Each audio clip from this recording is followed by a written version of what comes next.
Welcome everybody to an episode of GVN Talk. I am your host Juwaan, and join with me as always, starting off with Trevon. What's going on, Trevon?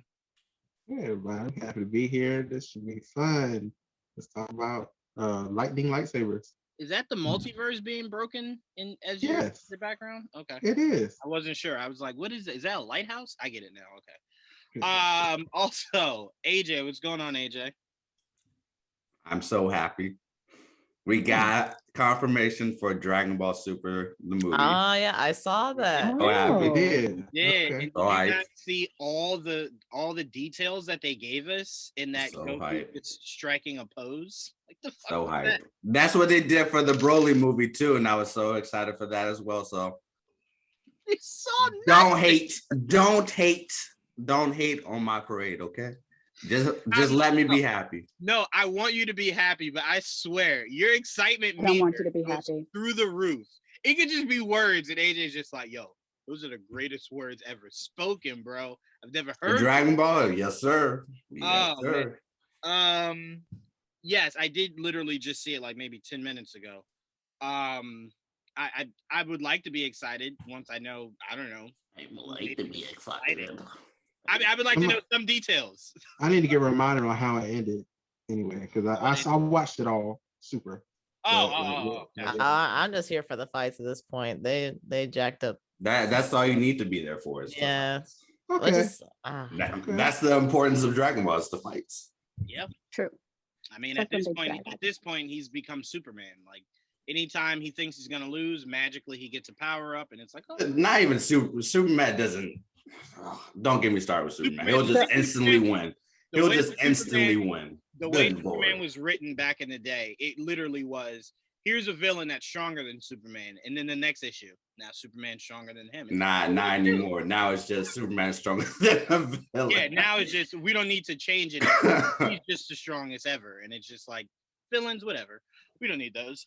Anyway, all the way from vacation, Ash, what's going on, Ash? Hello. I am excited because I wasn't here last week. So I'm just excited for tonight's show. Yes. Absolutely. Where are you? Full shirt. Where are you? I'm in Portugal. Ooh. Okay. Ooh. Yeah, A just lot counting of on us like that. Okay. all right. Oh God. And welcoming back to the. I mean, at this point, Jaime is just part of GVN Talk. It's not even like a special guest anymore. It's just Yeah, you need to invite her to the chat, the group chat. all right. I'll Yeah, get stop with you. being fake. I'm putting you in the group chat. But Mhm. Jaime, what's going on? nothing much. Just been chilling. I saw you playing GTA the other day, and I in my mind, I'm like, no way, that's Jaime. I've never seen Jaime stream GTA. That was me. I was checking out. They had an update for it's called like the tuner update, and they added a bunch of new vehicles and different upgrades and stuff. So I was checking it out, and so far I like it. All right. Well, look, we need to stop giving anything to GTA, or they won't try to make a new game. They'll just continuously say, well, if people are still spending money on this, Well, I try mean, it out a little bit longer. I don't know. I have conflicting feelings. I definitely want GTA 6, but I am glad that they are continuing to update the game and like support the community and whatnot. Although the updates, there are some things that need to change with the game in general. But if they bring those changes to 6, then whatever. Leave 5 alone. That's what I'm saying. Just leave 5 alone. And if you want to bring updates, give it to Red Dead Redemption 2. At least, I'm not dying for Red Dead Redemption 3, so I can at least ride that out another decade. But GTA, we've had this GTA for a decade now. I'm tired of it. I'm tired of seeing the loading screen. I'm tired of seeing the characters. I just want new. Like, enough already. And speaking of video games, Trevon, has Star Wars become any easier for you? Listen, the game is so fun. I'll give it that. It's fun. Did I freeze? Or was it just me? Okay, anyway. All right, so it looked like I froze. Did I freeze? Okay. Yeah, just a little bit, but you're good. You're good. I'm still freezing. I don't like it. All right, so yeah, the game is really fun. Yeah, and I've been down a lot, but I difficulty down and figured out some stuff. Okay, I'm still. All right, so hold on. Well, I will say this, Trevon, while you figure that out, I will say this. I've always had the mindset of if games are going to cost $60, I don't need to be challenged. The challenge was me spending $60. I put easy on everything. Like, I put easy on everything, and then once I beat it, I can go through again and play it harder. But ain't no way I'm spending damn near $70 for a game I can't get past the first 10 minutes of. Absolutely not. I have at least saved the Wookiees. So that's the part I just got to. I saved the Wookiees. Okay. Yeah, you're still early on. Like I said, it's a very short game. So once you beat it, you're going to be like, God damn, that was it? But luckily for you, you know, you're buying it where it's way cheaper than someone who bought it at $64 when it first came out. Right. Mm-hmm. So yeah, so my dad always taught me that. He was just like, you spent $60 and you're getting frustrated because you can't beat it, put it on easy. I'm just like, yeah. I mean, I get that, but I don't know, there's something satisfying about overcoming the challenge. Like, if you've been on the same level for like a few days or something, I don't know how far you want to push it, and you're just like, I'm tired of this, it's not fun anymore, then I'll be like, all right, turn down the difficulty. But I don't know, I think the overcoming the challenge is part of the fun for me, at least. Yeah, once I get to the point where I want to break my controller, I have to turn down the difficulty. I don't know if I've ever been that mad at a video game. Okay. I need to know some of the games. I need to know some of the games you've played, because if you played any of those early Arkham games, trying to figure out That's on my list. That's on my list. Man, once you get to those riddles, you're just like, you know what? Either this game's going or the difficulty is going. No, see, I played Link's Awakening, which came out 2 or 3 years ago, the remake. And there were some riddles in there that I'm like, all right, you know, I've been thinking about this for 20 minutes. I haven't gotten the solution. It's time to look it up. Time to look it up. Yeah, but wait, so you've never gotten angry enough to want to break a controller? Oh no. Really? I don't think so. Like, I've definitely gotten very upset, but I think like once I get to the point where like, okay, game is emotionally affecting me, I'm just like, I just need to put it down. I just need to stop. Yeah. I keep going. Yeah, I keep going. I power through it. I go, hey, either I'm gonna break it or I'm gonna persevere. It's funny that oh dang. It's funny that you said that, because I played Dark Souls for the first time, like I think last week, and I spent almost an hour on the first boss, but I wasn't really angry. It was more like playing a strategic puzzle of like, okay, this didn't work, so what should I do next? I will say this, and then we're going to get into our main topics. I will say this. What upsets me the most about video games is you ever get to a certain point that you just worked so damn hard to get to, and then you die, and instead of respawning you right at that moment, it respawns you at the checkpoint, which is like, you don't know how hard it was to get here? Why would you send me all the way back there? Those are the moments where I'm just like, I think I'm going to break this controller. I think I've gotten to that point where it's like, I'm gonna just destroy it, you know? Yeah, me with this game, every time I see the little meditate thing, I do it. Let me just do it. No, make sure you continue that, because I'm telling you, you're gonna get to a point where you fall off a cliff or you get trust me, I've done that a lot. And then it's just And I will tell you, Trevon, what pissed me off about that game was the freezing things to jump on it and then sliding on the ice. I can't tell you how many times I SS trickied myself right off that damn snow cliff every time.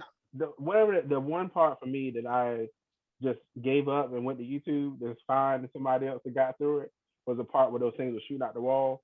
I was like, where do I go? I was like, where do I go? I don't get it. Get it. I'm telling you, man. Or how to get back out. I was like, how do I get back to the ship? What's going on? So I just looked it up. I'm telling you right now, I know for a fact that the people that designed these games were born in hell. I know that. They were born in hell. Wow, dang. Wow. They're pure strong words to make our lives miserable. That's all. See, like, here's the crazy thing to me though, because like when I first started streaming, like the very first game that I streamed, was the original Final Fantasy VII that came out like, I don't even know how many years ago. And that game, it's not particularly difficult in like the gameplay and stuff, but if you aren't in the habit of frequently saving and you just like been playing for like 2 hours or something, you die, it's like, oh, we're back 2 hours again. There's no auto save. Have fun playing it all over. Oh Yeah, no, so that that's a sucks. game. Mm-mm. And then That's not there for are a me. couple bosses in there that are actually pretty tough. So Nah. if I you would stop think that game. games now are hard, like try playing some older games. Those things are bad. Trayvon. I wouldn't play it again. Yeah, nah, I never go back. But it was like my own fault because people were telling me, "Oh, like be sure to save whatever." I'm like, "Yeah, you know, auto save, I'm fine." I'm like, "Oh, that's not a feature." I Wait, see. every game that I play that has autosave, I manually save, and I love how frustrated the game gets. Like the game will go, "Didn't I tell you it auto saves? Stop manually I don't saving." care. It's like, Exactly. I don't I care. don't No, Get mad. I started saving like every time I do something like complete even a little small objectives now I save because I've just been traumatized after that game. I'm like, nope, I'm going backwards. I'm just like everything, save everything. But all right, as we get into these topics, Jaime and Trevon, because Ash, you weren't here last week, and Shekinah's not here, so I gotta ask you two. I've gotten numerous questions about last week's episode in regards of, did you guys watch either Strangers or Hostel? Hold on. Well, I guess I'll go first. So the answer to that question is no, I have not seen either movie. I need to be in the right mindset to do it. No, and, there is no right mindset to watch Hostel. I feel like there is, because sometimes I'm already in like I can kind of get a little spooked out, and sometimes I'm like, broad daylight, like the sun is shining. I'm like, I'm ready. Like, I don't think this could scare me. What's gonna happen? So it's a horror movie. Yeah. No. I would say Hostel is a different level of horror. Like Strangers. Oh man, you didn't say all that last time. Yeah, Strangers is more so pop-up scares. So it's just like it builds it, and then it's just boom. Hostel is legit a mix of the two. So it's literally Saw meets like Scream. And the idea not watching it has the tense moments. But like I said, it's the scene of, I told you guys the scene last week. I won't repeat it for Ash, but thank you. AJ, can you please tell Jaime that there is no right mind to watch Hostel in? it's just one of those things you got to jump into. I don't even know what platforms is leap of faith. Yeah, it's a leap of faith, because if you prepare yourself, you'll psych yourself out. Because I'll tell you, there is no preparation for Hostel. Like at least with Saw, I can tell you, you don't have to worry about pop-up scares. It's just really gory, right? Like I can at least just tell you that. With Hostel, Saw is nothing. Saw is like the minor leagues compared to Hostel. Saw is very mentally, a very sick individual. Saw is very mentally. It can mess with you mentally. For me, that's how for me. It scared me. Like, well, I tell you what, I saw Hostel came out in the early to. 2000s. I saw Hostel as a young kid. I just remember often looking over to my dad, just like, why did you bring me here? Like, what is wrong with you? But no, once I got out of it, it's like, okay, all right, I get it. Okay. All right, let's move on. Let's talk Batgirl. We finally have a casting for the Batgirl HBO Max movie that they will be releasing within the next 2 years, I would assume. They're probably gonna fast track that thing. The casting is okay. I don't mind. I swear, somebody in Warner Brothers was just like, hey, you know how we have no Hispanic people anywhere? And it's like, yeah, that is crazy. And it's like, how about we put Hispanic people everywhere? It's just like, okay, all right, yeah, sure, okay. So Leslie Grace has been cast as Batgirl. You guys already know where I stand. I have no interest in any Bat projects that don't initially tell me where Batman is or who the Batman is. Once I know that, full steam ahead for Batgirl. But until I know that, it will never make sense to me that Batgirl is saving a Gotham that Batman already exists in. How does that make sense? That'd be like That'd be like if Rhodey saved the day when Stark is there. Who the hell wants to see Rhodey save the day? Could be dead. Could be dead. That's it. Oh, could then be I'll dead. never see that shit. Yeah, I mean, Batwoman essentially is doing that, and I barely have interest in seeing that. No, That's why on the CW. Nobody wants to watch that. Wow. Oh my goodness. Wow. As someone who enjoys Javicia Leslie, Ash does not speak for me. Wow. I'm No, so sorry. to me, I'm always of the mindset of if you want to make Bat family movies without Batman, just don't put it in Gotham. That's all I ask. If you want to make a Nightwing movie, put it in Bloodhaven. You want to make a Batgirl movie, have it to be where it's before her and her dad moved to Gotham. Like maybe it's like an Elseworld story, excuse me, to where she sees Batman on TV and that motivates her to become Batgirl for her respective city. But once you tell me it's in Gotham, now it'd be like if I told you, AJ, it'd be like if I told you there's a Steel movie coming out that's in Metropolis, but there is no Superman. Where the hell did Steel get his motivation from? Like, Steel only exists because of Superman. So it's like, no, just put him somewhere else, and then I can really wrap my head around it. But you're in Metropolis, and there's no Superman. Throw it in the garbage. But AJ, I'll start off with you, man. What are your thoughts on this casting for Batgirl? I like it. I liked her in the Heights. I thought she did a pretty good job in there. Other than that, there was a few other actresses that were supposed to be Batgirl, or they were in the running. It was just test screening. So yeah, a whole bunch of people that did. I wanted the girl who played Dora. That's what I guess. That's what I wanted. She's the only one that I really know. I didn't see In the Heights. I don't do musicals. So I thought it was pretty good, and I don't really care for musicals that much. So, well, I love them. If you liked, I don't know if you've seen musicals? Hamilton, but it's basically Hamilton, but in the Heights. Yeah, I did not. I can't musicals. Like anytime they break into song, I'm just like, oh, I'm out of here. Thank you. Well, it's kind of like rap a little bit. What does that make it better? Nope. It is kind of rap. Speaking in verse? Nope. You can tell me Jay-Z's in it, and I would still say it's a musical. I don't do musicals. it's a musical. I don't like it.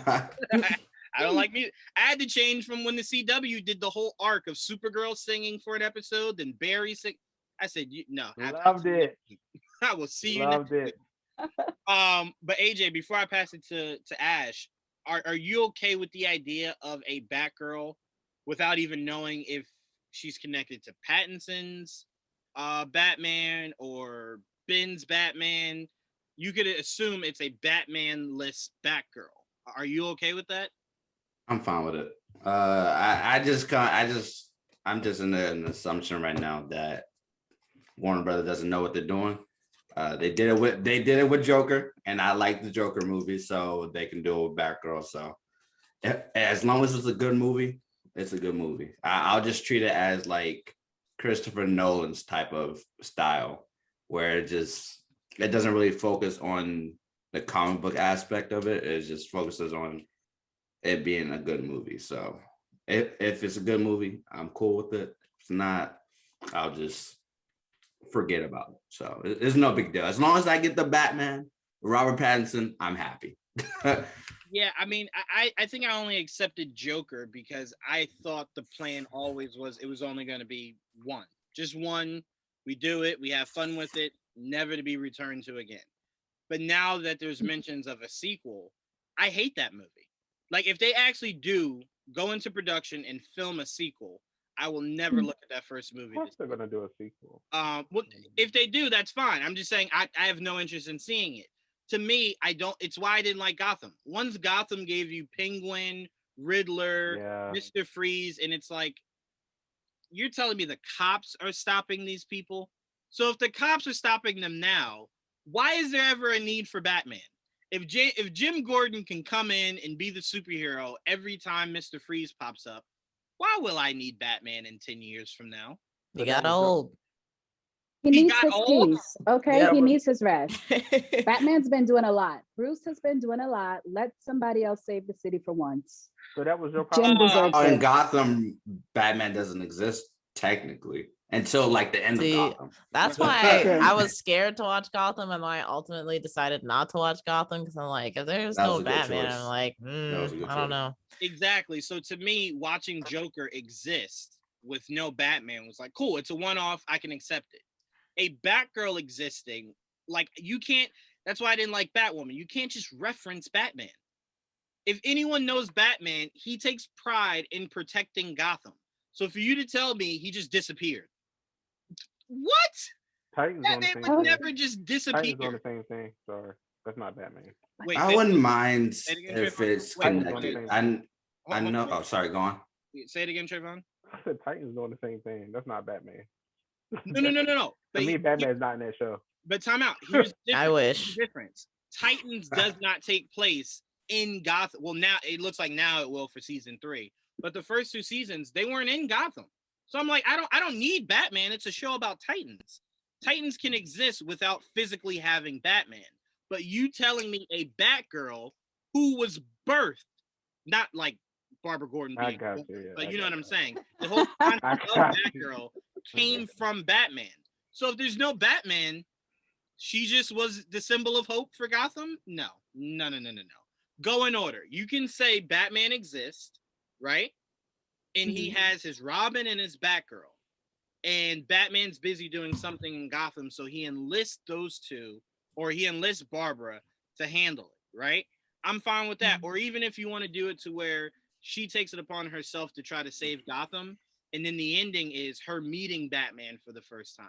I'm fine with that. I'm just saying Batman has to be in there in some way, shape, or form. I don't need him to be like Stark was in the first Spider-Man movie.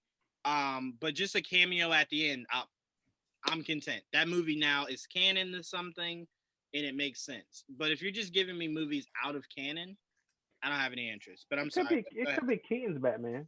It could be Keaton's Batman? It could be. I can see this Batgirl being a part of Matt Reeves' Batman, especially since they're doing a series that's going to be on HBO Max that's going to connect the two. I can also see Batgirl connecting the Gotham series and the Batman, since that's going to be a part of HBO Max as well. If they tell us that, I'll be happy. It would work because what you could do for Leslie is you can approach her Batgirl the same way you do Miles Morales, to where her dad's black and her mom is Hispanic, or vice versa. So that way Jeffrey Wright's Commissioner Gordon could still be her dad. So to me, that would be fine. Again, I don't like Batman being 31 and his Batgirl and Robin being in their early to mid 20s. I'm never a fan of that. I like the more teenage, starting with the teenage and then growing them into their 20s where he can become Nightwing and whatnot. But if you're starting her off as already an adult, to me, the evolution of Batgirl is making her way to that wheelchair. So to me, it's just the idea of I'd rather it be a little bit younger, so you build to that, and then we get to that moment of killing Joke. But to me, it's just the idea of I just need to know that it connects. But AJ, did you want to say anything else before I pass it to Ash? No, that was it. Yeah. Ash, what are your thoughts on this casting?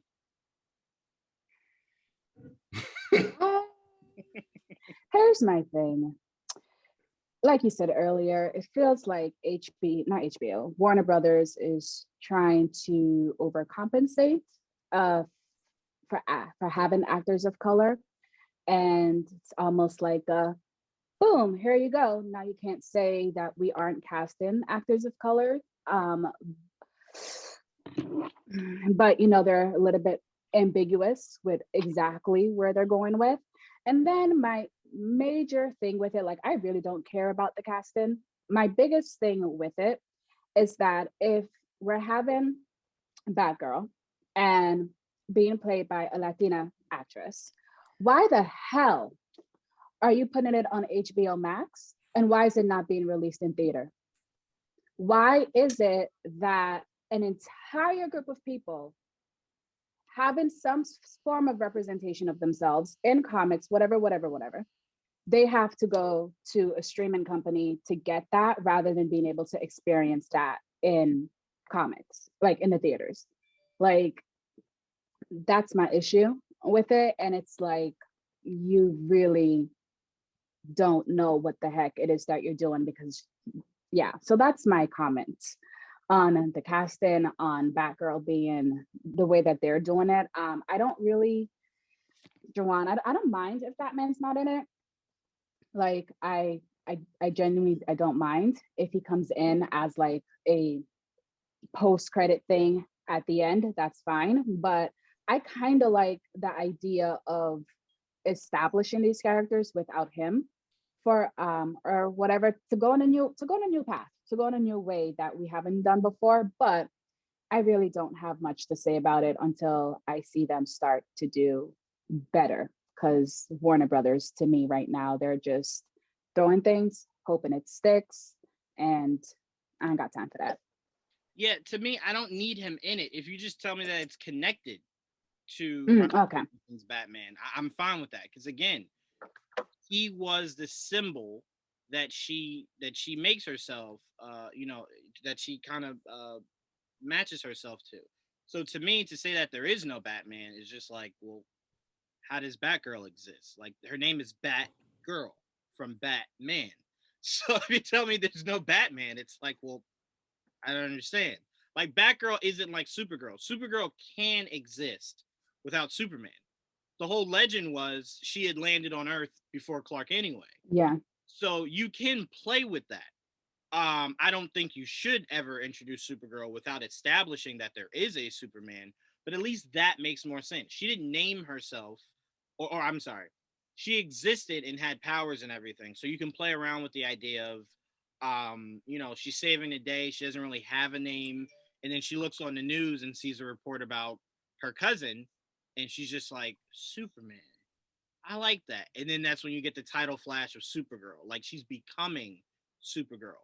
But Batgirl's whole essence is she mirrors herself after Batman. So to me, no. At least establish that she is someone's Batgirl. Because if you're not gonna do that, then it's just like you're doing what Batwoman's doing. And Batwoman's even worse. They casted a Bruce Wayne only to not use him. I don't get it. I don't get it. I just don't understand. But Jamie, what are your thoughts on this casting? I mean, I'm kind of with Ash on this. I don't really care about the casting too much. I thought she did all right in The Heights, so not really worried about the role there. As far as like my feelings about the movie, I don't know. I just feel like Warner Brothers has not been doing Batman correct as of late, and because of that, I don't really put much expectation or like high expectations into like some of the like movies and shows that they've been putting out. So I might or might not watch it depending on like how well it gets reviewed, I guess. I don't really care at this point. I'm waiting for like the animated movies are honestly saving grace at this point. I will just tell you guys, just understand Matt Reeves is making a better world for all of us. Support that, and let's maybe try to force Warner Brothers making that canon. And then we can. I am excited for the Batman though. Yeah. Right. Yeah, we can at least say, okay, we got a good Batman movie. This is a blank canvas that we can start to build off of. But I was just telling Joel yesterday in the podcast we were doing for Figure It Out that if any of these rumors about Michael Keaton are true, I don't like it because it looks like they're going to try to make Terry McGinnis the new Batman for the DCEU. And it's just like, bro, you did not establish Bruce Wayne enough for you to tell me that I'm supposed to just accept the 2 Michael Keaton movies, then him gone for, I don't know what, 30 years. And then you bring him back, and now you're bringing back an older Bruce than the old ass Bruce we just got. And now this one has a walker, the whole 9, and now you're giving me a futuristic Batman. It's like, bro, can I just have Bruce Wayne done right with the Justice League, and then you age him down as we go 10, 15 years down the line, and then you can do Terry McGinnis? I don't know what the rush of Terry is. I really don't. I don't understand it. I don't understand the love for Terry. I don't understand the rush for him. Let's just take Don't come for Terry. You It's see that? very, You see that in like, there? You see that in there? he's the least interesting thing Oh. to happen in anything Batman. Literally the least interesting. The least. I'd take Batwing movie over a Terry McGinnis movie. It's just boring. I don't ever want an old ass Bruce Wayne. Sorry. I have no interest in that. Especially not where there's a Justice League attached. Where it's the original Diana. It's Clark. It's Hal. It's John. No, come on, man. It's Barry. Come on, man. God, give me. I don't know why you're young hating on Bruce Wayne. Terry. He's We just love you, Terry, in boring. this household. Oh no. I am House of Don't Like Terry. That's if I was in Game of Thrones, that'd be the name of my house. House of We Don't Like Terry. That's it. First of our name. Anyway, all right, let's move on. Let's stick with DC for a little bit. So we know Aquaman just started filming. We know Flash is fully into filming. We know the Batman has been done for 4 months now, and for some strange reason they still want to keep it in 2022 instead of just It's bringing a damn movie already. God damn it. Give me the movie. That's what I'm saying, AJ. December, give it to us. I still don't understand why they can't just release it in October like the original plan was. Like, what did you push it back for? So you could have a movie for next year? I don't understand. You have Flash and Aquaman, and I think something else coming out next year. Why isn't that enough? Because it's not on HBO Max. They don't want on HBO Black Max. Adam. And Black Adam, thank you. Would you say Trevon? Because they don't want it on HBO Max. They don't need to put it on HBO Max. No, but on HBO Max. No, but they said every movie this year. They can go back on their word. They do it all the time. Oh, no, not on that. Not on No, that. I'm Them out. subscribers I'm gonna out. be upset. Hold on. Yeah. You wouldn't be going back on your word. You never advertised the Batman to come out on HBO Max. It was never in any of your promotion. It was never That is true. promotion. It was always meant to come out in theaters. So if you come, I mean, Shang-Chi isn't coming out on Disney Plus. Well, Disney Eternals never isn't coming out said. on Disney They Plus. never said they were put every movie on HBO. Neither Max did in Warner theaters. Brothers. They didn't Yes, say they every movie. did. Yes, No, they did. That's they why did they've been not. moving movies. That's why they've been moving them to 2022. They showed you a select group of movies they that never they said were that. releasing. Nope. I'm gonna look it up. Hold on. Here's how I know that's not true. The Batman was only pushed a few months ago. This slate you're talking about has been out for the longest. The Batman was never part of that slate. It was never meant to come out on streaming. So to me, if Shang-Chi has a theatrical release, Eternals has a theatrical release, Spider-Man, all these other big movies, move Batman's ass back to October. Besides, if it's taking after the long Halloween, put it out during Halloween. Why do I want to see Batman in a Halloween setting in March? Drop it in October. Give us the movie. I am not content with just another trailer. I want it. It's done. Give it to me. Making me wait, man. See that? See, you making me and AJ agree. I don't like that. You know what I'm saying? So fix it up, Warner Brothers. But anyway, Ash, I'm going to start off with you. So obviously Black Adam's done filming. The Rock has announced that they're completely done. Shazam should be maybe a few more months before that wraps up. Mm-hmm. So my question to you is, we know that DC fandom is in October, right? So the Batman, the Flash, Black Adam, Shazam, Aquaman, I think that's really it. Those 5 movies, those five big movies for Warner Brothers. What are you most excited to see a trailer for out of those releases? Black Adam. I just love what's been coming out. Kind of just really need The Rock to stop messing around and just drop the damn suit. Like, I want the suit. Give me the suit. Like, that's all I want right now. And I'll be content for another couple of weeks. But that's I like that. Just a couple of weeks. Yeah. I want more. Yes. We got to be realistic. We got to be realistic here. But I am what? No. Go ahead. Finish. No, I'm excited for Black Adam. Batman. The Batman goes without saying. Like, I'm not even gonna say that because that's just the expectation right there. The rest of them, I really don't care for. As of right now. Yeah. WB and I, Warner Bros. And I, we are not friends. So I am very, very investments this small in them right now. But Black Adam, give it to me, and I'm happy for another couple weeks. For a company that has been struggling to get their universe to take off, they have this weird sense of self to where they think they can hold things close to the vest. And it's like, well, we don't trust you, right? You know what I'm saying? It's like a kid getting all dressed up to go to a party, only for their parent to be at the door like, you ain't going, right? It's like, what? Yeah, you go right back, take that shit off, go sit back down on your bed. You ain't going nowhere. Damn. You know what I'm saying? Sugar, So man. it's like, Yep, I was about to say that hurt.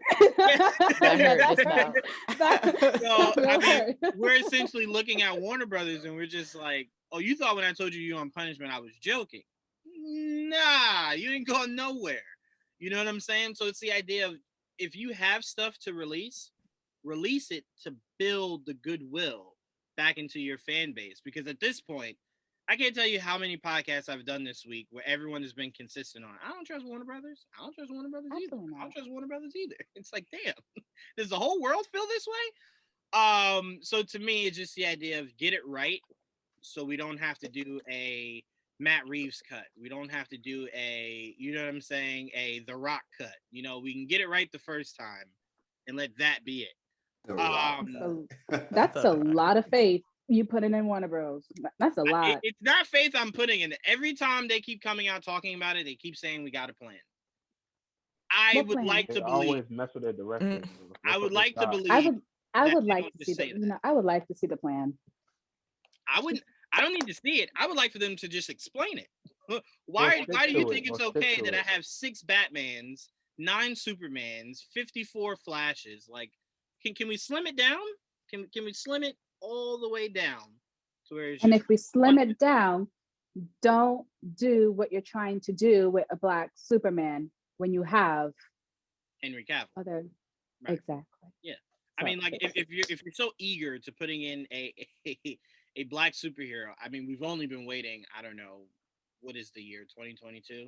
I'd say since 2002, we've only been waiting for a Jon Stewart. So, and they took it away. Do that. And they took it away. Right. So I'm like, if you're in a rush, hurry up and give us nothing with it. Yeah. Nothing at all. Got to go back to Justice League Unlimited to get Jon Stewart, but in animation. What? See, this is why I can't talk about Warner Bros. They get me so upset. Ash is just like, I'm sick of you. I don't even want to look at you. Go to your room. But Jaime, I'll pass it to you. What movie are you looking forward to the most? I'm gonna have to agree with Ash again. I think I am looking forward to. Oh wait, the movie I'm looking forward to, or the trailer?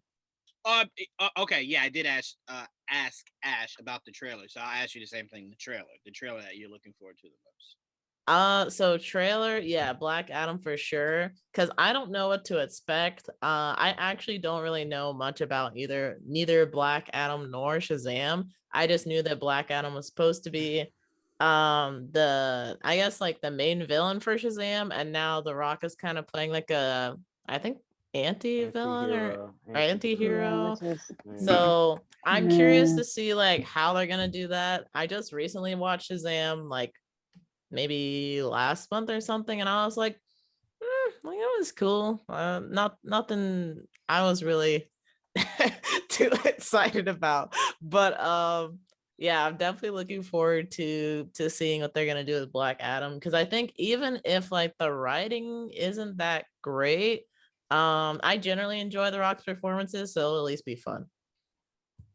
I mean, yeah. I mean, you at least know that he'll do his job. Yeah. And that's really all you can hang your hat on, I guess, when it comes to Warner Brothers. I mean, I get it. Because it's the sure thing. It's the one guy that you can trust that no way Warner Brothers is telling The Rock no. Like The Rock, like I made the joke that The Rock could say, hey, I want to be in every DC movie. And they would just go, well, Rock, we don't think that's, I'm sorry, what? Okay, all right, you can. I mean, not in the Black Adam, isn't he like producing it too? So yeah. Okay. I was about to say, because I feel like he could also have like some kind of quality assurance there, although I don't know how much power he'll actually hold at the end of the day. But I will throw this out there. Tom Hardy was very, very hands-on on Venom, and that was still not good. So it's like being that connected doesn't always mean you'll get the best results. We'll find out this year, because this year Tom Hardy's a executive producer for Let There Be Carnage. So that means he'll have had a lot of sway. So if the movie sucks, I'm gonna put that right at the feet of Tom Hardy. So no, I'm not saying it'll be bad. I'm saying if it is bad, I'm putting it right. So I feel the same about Black Adam, because it's The Rock's production company. It's 7 Pounds, I think is the name of his production company. So he had a lot to do with Black Adam. I mean, again, this is a character that he was casted in like 13, 14 years ago. And we're just now getting talk about that. Oh, I didn't know that. Dang. Yeah, he was. Oh my God. It really has been a long time. He was probably the first DCEU casting. Like he was casted, and then they did Man of Steel, and then they did grief after that. So yeah, because The Rock had to pick of his litter. He met with Warner Brothers, and they were like, "Well, what do you want to do? You want to be Jon Stewart? You want to be like, what do you want to do?" He's like, Black Adam, a character literally no one ever asked about. I'll be that guy, and it's just like, okay. And then we just waited. We waited 13 years, and now we're finally getting the payoff of it. So it's just the idea of you got to hit, And to me, he's been teasing that suit. Everything he's posted has been the suit from behind, the suit in black and white, from like a faraway distance, or just like the neck shot where you can see the lining of the suit, and it's just like, bro, show it. Why are you hiding it? Like that's why I appreciate what's his name, the director for Shazam, because they knew they were filming outside, so a lot of people would get shots of the suit. He just released it. That's how you do it. Just David Sandberg. Yeah, David Sandberg. Yeah. It's funny. I was gonna call him Pony Smasher, but that's his handle. That's his handle. That's not his actual name. He understood it. Matt Reeves gave us the test footage early on before they even started really filming, because he knew that if we saw that suit out of context, we were gonna rip it to shreds. So they're like, all right, let's be proactive instead of reactive. Let's show them the suit so they can build the conversation. And then when we show it on set, no one will get upset because they know what the suit actually looks like. That's how you do it. Just show it, Fortunately for Marvel, they don't have to go through that stress, because it's just like, y'all gotta either like it or not. Like, I don't gotta show you nothing. And they have the trust of the fans. They do. They really do. They really do. They really do. Got me. So to me, it's just the idea of get it right. Show us so we have something to chew on. And then, because if you show us the suit, I'd be fine waiting till October to get a trailer. Not a problem. Not a problem. But if you're not going to show me anything and you're going to show me everything in October at Fandom, nah, you don't have that kind of faith. But AJ, I'll go to you next. What trailer are you looking forward to the most? Aquaman 2. I really love the first Aquaman movie. It's probably third favorite of the DCU. Yeah, I was gonna say I actually like that movie more than the first Wonder Woman. I don't think it was written better, but I had more fun with it, definitely. It visually is the best. Visually, it wasn't trying to be a visual spectacle, so I get that. But Aquaman, to me, I didn't need a strong story because the visuals were just so amazing. So I'm just watching the visuals and I'm like, they got the suit right. I don't think people understand how easily they could have effed up that suit. Mm-hmm. And not only did they get his suit right, they got Orm's suit right. Like Orm looked amazing. He looked ripped right out of the comics. So to me, that was awesome. But Wonder Woman, hands down, was a better story. Mm-hmm. It was its visuals that frustrated me. Why is it dark all the time? Like, there's no daylight fights? Like, the sun only comes up in Themyscira? Like, in Themyscira, DC does love their dark movies. Yeah, I don't. But also, I have to say, Ash, that's also because I think Patty Jenkins was relying a little bit too much on Zach for that first movie. Because when you look at the second movie, ain't nothing happening at night. Everything's during the day. That last fight at the end of the second movie, I could not see anything. I think. Why did they do that? I think they did that because I don't think they were 100%. It was. I don't think they were was. 100% good on Cheetah's look. I wasn't trying to say it. I'm I like, wasn't trying to say it, Trayvon. but here's my thing. I'm like, even we've already gone this far, you know, showing Cheetah. I'm not gonna be any more like, I wasn't gonna be impressed by the whole thing. I was already kind of off on her character in general. So just let me at least see the fight. I want to at least know what's happening. Instead of just like watching like shadows, like, oh wait, did she hit her or who got hit just now? Like, I will definitely say Warner Brothers followed Zack's model too much. Because first of all, the only person that fights at night is Batman. That's it. Because his whole thing is I fight in the shadows. All of Superman's fights are during the day. I barely see Superman fight anyone at night. I barely see Barry fight anyone at night. No one. Maybe home sleep. Right, exactly. They're asleep while Batman's like, all right, they said I got a 9 to 5. Time to start my day. Yeah, Batman's they were like villains. I don't care. I need my sleep. Batman's like. To be fair, most of the other Justice League, like you said, do have actual 9 to 5s. So they're up during the day. So they're like, oh man, I got shit to do. I might as well save the day while I'm at it. Meanwhile, Bruce is just like, I don't have to ever step foot in Wayne Enterprises. So it's like, I'm asleep. And now I'm waking up at 8 o'clock at night to break some bones. Now it's time to go to work. That's all the Batman villains have to do is commit crimes during the day. Right. Really? Right. If they were smart, like, that's what they would do.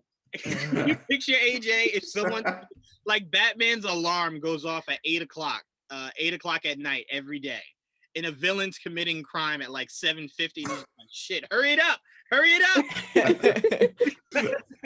You got 10 minutes. We got to get out of here. I was picturing Bruce waking up late. Like, did my alarm not go off? And Alfred's like, yeah, I wanted you to get some rest. Don't ever do that, Alfred. My alarm always needs to go off.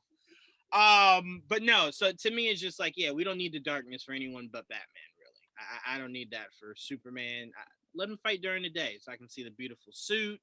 I can see how beautiful Metropolis looks. Right before it gets destroyed. Right before he destroys it all. That's your boy, Ash. That's your boy destroying all of Metropolis. Wait, who? Wait. That's your Who's my boy? Zach, leveling an entire state. That's your boy. Yeah. That's your Listen. Sometimes you gotta do what you gotta do. I'm gonna remember that. So the next time another hero destroys all of a city, I'm gonna see if Ash has a problem. Because if you do, I'm gonna go, why is it? Zach did it. I mean, he tried to contain it. It wasn't like it was an entire country. It wasn't his fault. It still happens. Hold on. Here's trying to contain it. Every time Goku fights someone, he's like, hey, can you do me a favor? Can we go like over there where there's no people? And the villain's like, yeah, sure. Superman literally was just like, nah, I went through this building. I could maybe fly somewhere else. Nah, let's just keep fighting. Superman was not looking to move anywhere, but just to fight. That was it. Goku was just like, you know what? These people are gonna die anyway. I'm probably gonna destroy half the planet, but still, let's move away. Let's move over. Here's the thing: those people in Metropolis, they knew what they were signing up for when they started to see that little red suit in the sky. No, Superman lives there. No, Superman lives there. Now you're just picking the straws. Now that's what I'm saying. I'm like, the fact that you said that with a straight face is hilarious. It's like someone looking up and going, "Oh, damn, Superman lives here." All right, it's time to leave. Next town over. What? Anyway, AJ. So, what trailer? What trailer were you were saying? Aquaman. I did want to kind of throw in. It just started filming like a week or two ago. Excuse me. So it's more likely we get a tease, if not just a panel of the cast, and maybe just like some shots of what the movie is going to look like. That would be the one that I would say probably won't get a trailer for. Because James. Well, if they move into like the Batman route where they only shot 25% of the movie. They could do something like that, but I don't really expect them to do that because James Wan is more of a he likes to keep his stuff to his vest. So right, yeah. Because I don't even think he gave us a reveal of the suit, so the trailer dropped. Well, to be fair, James Wan did give us like a 10-minute tease of a whole action set piece before the movie came out. Right, but that was dialogue. He didn't show us anything. He just told us like. it's Game of Thrones level. It's gonna be epic. It's gonna be crazy. So he's the one that I'm kind of like I expect the least from. But again, who knows? Warner Brothers understanding you need to hit hard, especially in the next year coming. Why not? Just drop it. You know, if you have some footage to drop it. Also, I wasn't a big fan of the first Shazam, but I saw its potential, and I'm really, really excited for Shazam 2, especially after seeing the suit reveal. That looks so much better than the first one. Oh yeah. So I still don't like that he doesn't wear the hood. I'll never like that ever. It was the only design out of the new 52 that I enjoyed was him. Well, we still might get the hood because usually like the cape and stuff is CGI anyway. Right. So. But I have this weird feeling we're not going to get the hood. And if we don't get the hood, I'll be very upset. With Shazam, I think I'm more interested in Lucy Liu and Helen Mirren than anything else. Megan Good. Oh, I'm so excited for Megan Good. I forgot they were in it.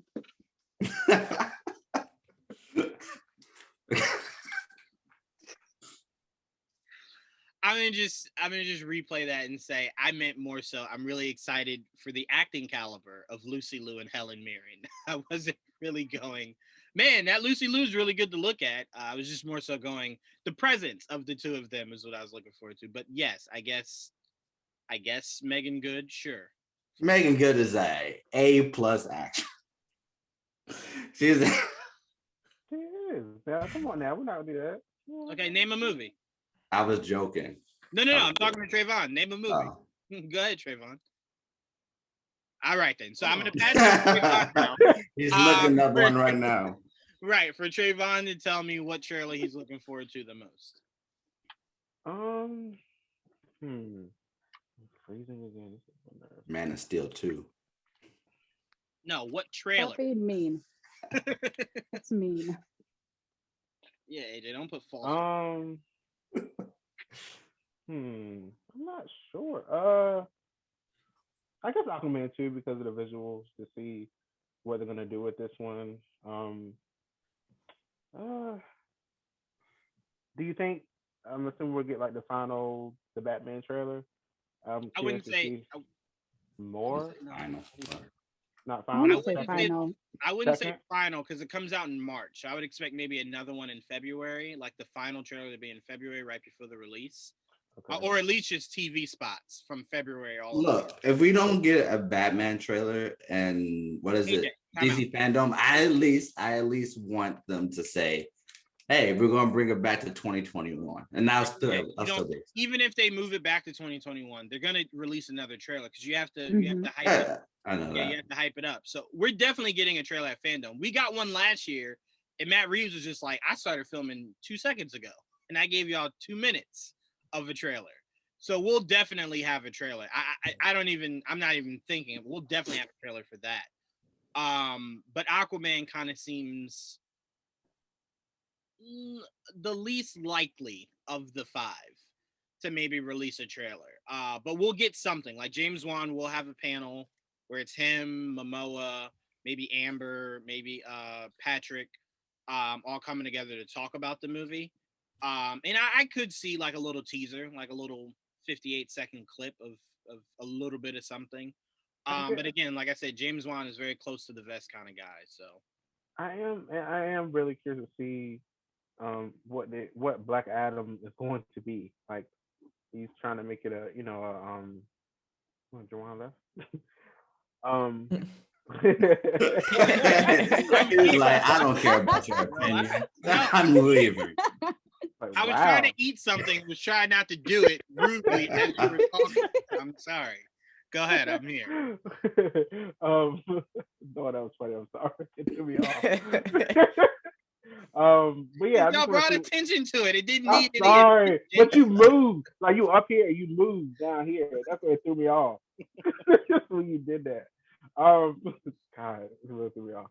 So so I'm excited to see what Black Adam does. He has been teasing a lot. Tired of that. Like, just give us a suit. I really would be okay with him just showing the suit finally. Like, he's showing the back of it. Like, The Rock, we know you're built. That's what he's showing. I'm like, we know you're built. That's funny. Call your Instagram. Like we know that. Like just give us the seat at this point. Yeah, I mean, I don't know. Yeah, just excited to see that. I mean, whatever they give us, it's gonna be fun to watch that again. That convention was great last time. So or whatever you call it. Yeah, fandom. No, you're right. It's a convention. Yeah. I'm surprised, AJ, you didn't go with Black Adam, mainly because I know how much you want to see your boy Aldis Hodge, Hawkman. I know you were talking about that for a while. That's really what I'm looking forward to seeing, because it's like there's no way to get Black Adam's suit wrong, right? But there is a million ways to get Dr. Fate wrong, to get Hawkman wrong, Atom Smasher wrong. So I would say I'm more intrigued for the Black Adam trailer, but I'm still more excited for the Aquaman trailer because I know what to expect because of the first Aquaman. Got you. I'm going with the Batman. Sorry, I'm Batman till the day I die. I thought I didn't say that because I thought that was a given already. Yeah, I would like to reiterate how much of a given it is. I want Batman. I want Batman in my veins. I just want Batman. I want Batman. I said, forget my heart. Put the Batman where the heart put the Batman logo in there. I don't need a heart. Just put the Batman logo in there. Like, that's all I need. That's all I need. But no, I'm just really excited, man. I want to know more. That first trailer really gave me no inclination on what to expect from this movie as far as what's the story. I think I know the story. I think it's going to go more of a corrupt route, like Bruce finds out his father wasn't who he thought he was, and whatnot. The history of the Waynes in Gotham. So like Court of Owls. Yes, I was just about to say, I hope it ends with, you remember how Batman Begins ended with Gordon having the Joker card? Yeah. And that's kind of going, oh shit, they're going to do Joker in the next one. Telling you right now, if Alfred goes, Master Bruce, I got the mail, or there was a box left for you and he opens it and it's just a feather, I will scream like a child girl in that movie theater. I will go bananas. You and me both. That feather. Because that'll just, it's uncharted territory. It's something we've never really got in the live action, mainly because the whole Court of Owls is New 52. So it's relatively new. But yeah, if I get that feather, it's over. It's over. So I haven't seen any of the trailers since like the first trailer that came out, and I remember seeing something that reminded me of the Court of the Owls, or I think there was like maybe a direct reference to it. You don't think the Court of Owls is going to be like the main focus of this movie? It's going to be like something kind of in the backdrop. I think it's going to be teased throughout. He wants this. He wants this to be an introduction to Penguin, Riddler, Falcone. Okay. So he wants to establish that, but weaving within it, because Falcone goes back to Bruce's parents, like Falcone's, the Waynes. They're part of the hierarchy of Gotham's past. So to me, within that somewhere, a feather could pop out to let us know the true elite of Gotham is the Court of the Owls. And then, to just let us know that they're getting to that down the road. Excuse me, but I don't need them in this movie. I think that'd be just too convoluted. You already have 8 villains in this movie alone. So to work into the Court of the Owls also, I would just say it's just too much. It's just doing too much. So that'd be a great sequel. Talon versus a young Bruce Wayne. Take all my money, all of it. Okay, that'd be interesting to see where they go with that, because I think Gotham Knights, which they haven't shown off in almost over a year now, that's supposed to have a focus on the Court of the Owls as well. Yes, but the focus of the Court of the Owls, once I saw that, I knew Bruce Wayne wasn't dead. I knew the Court of the Owls have him. So I think you'll, as you play the game, you'll get to a certain part where, they're tracking down the Court of the Owls, and then that's when they find Bruce. Because Court of the Owls don't want Bruce dead, they want him to join him. So if they're involved, no way you introduce the Court of the Owls to fight the Robins. Like, no, you introduce it for us to get Talon versus Bruce. So I hope that's the end game. But speaking of that, thank you for that, Jaime, because that leads us into my next topic of Titans, where I've been preaching this with my friend Joel for the longest. Warner Brothers and Titans, if you're smart, and I don't believe you are, but let's just throw the hypothetical out there that you might want to be. Titans should branch off into a Gotham Knight show, where if in Titans season 3 Bruce is indeed retiring, which I almost threw up saying that, but he's retiring and Nightwing is taking over, have it be Nightwing in Gotham with Tim Drake, with Jason Todd's Red Hood, and Barbara Gordon as his tech/commissioner, and it's about the Bat family protecting and preserving the legacy of Batman within Gotham. That way, Titans can focus on just Titans. I don't need you to keep weaving in Batman stories to a group that should be focusing on being a group. I would like to know more about Beast Boy that it looks like they don't care about because they're pushing Batman's story. I'd like to know a little bit more about Starfire that looks like that story's in the background of what the real story is for this season. So to me, I want my Titans roster to be Beast Boy, Starfire, Cyborg, Raven, and you can choose one. Look at me, Warner Brothers. One Robin, not a Robin per season. One Robin. That could be Tim Drake, where Tim Drake floats in Titans and then floats in Gotham Knights when needed. But to it's me, like their default is let's stick with Batman story arc. Every time they don't have faith in their shows or movies. It legit falls on they understand what sells, and there's nothing in that IP that will ever sell better than Batman. Yeah. And unfortunately, we'll never get real stories of anyone else if you keep putting him in the forefront of everything. So to me, create a Gotham Knight show. Because, by the way, Hawk and Dove, this needs to be their last season. They should no longer be part of the Titans.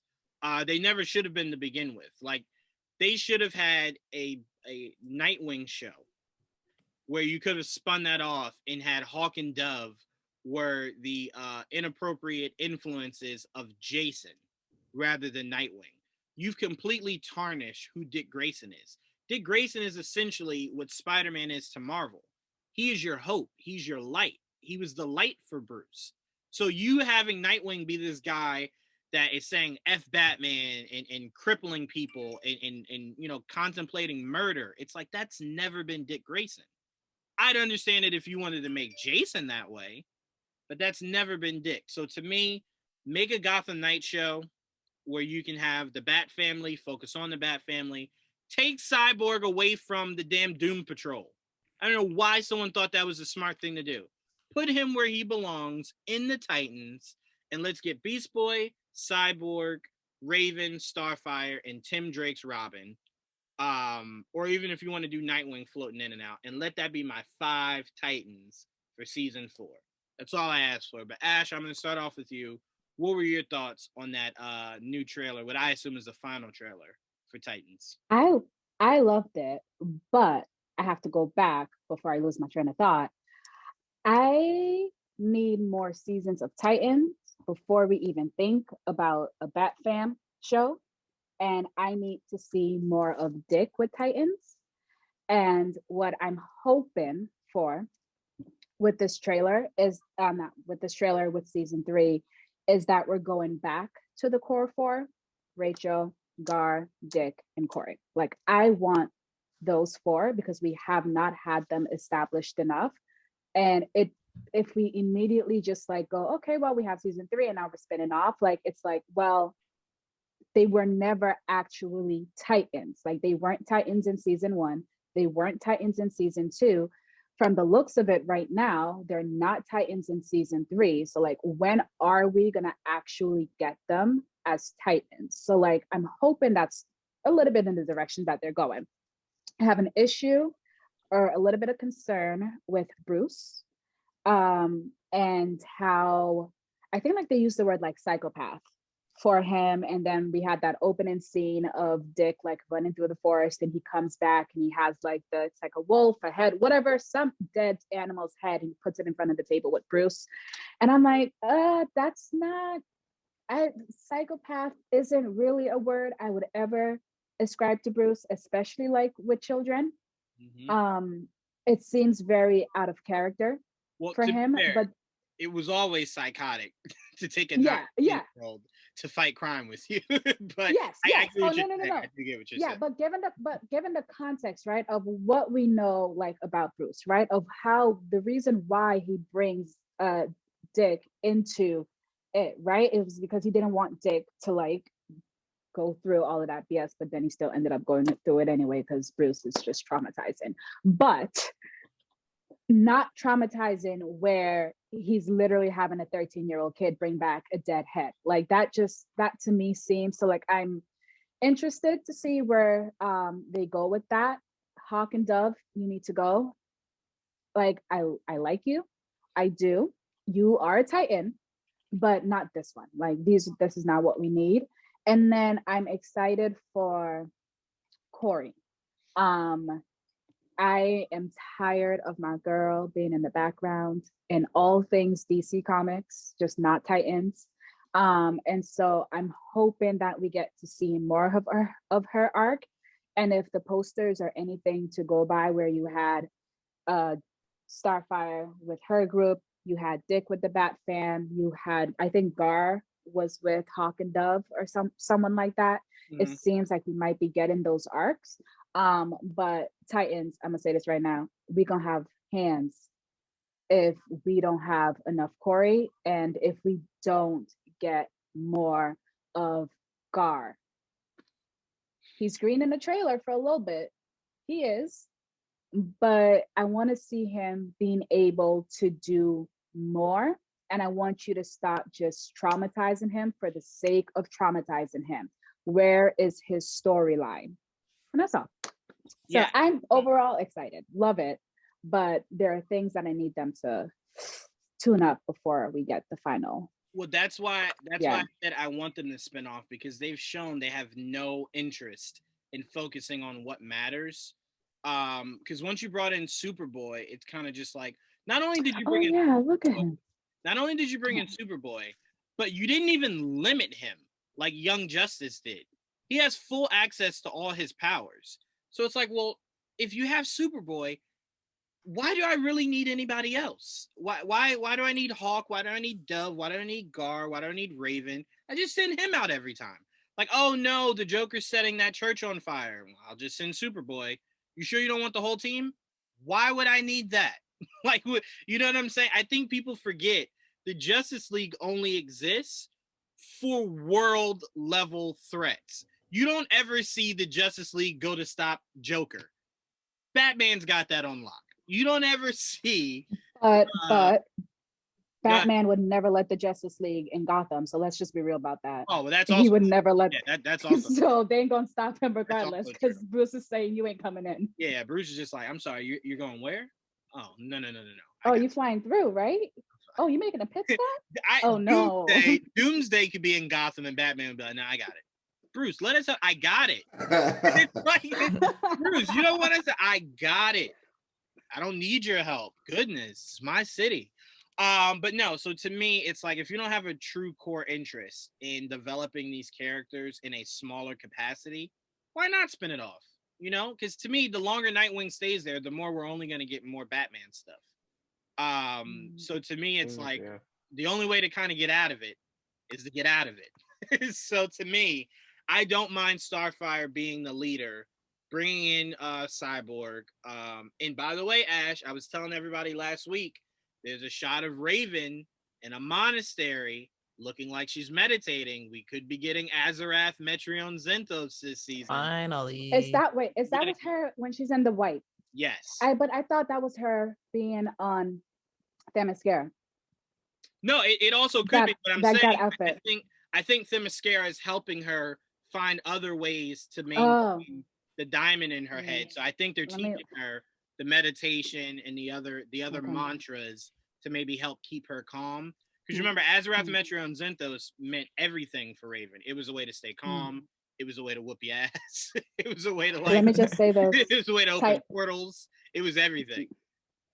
All I know, Titans, is if you give me that, I will maybe possibly think about forgiving you for how you've treated Raven in season 1 and season 2.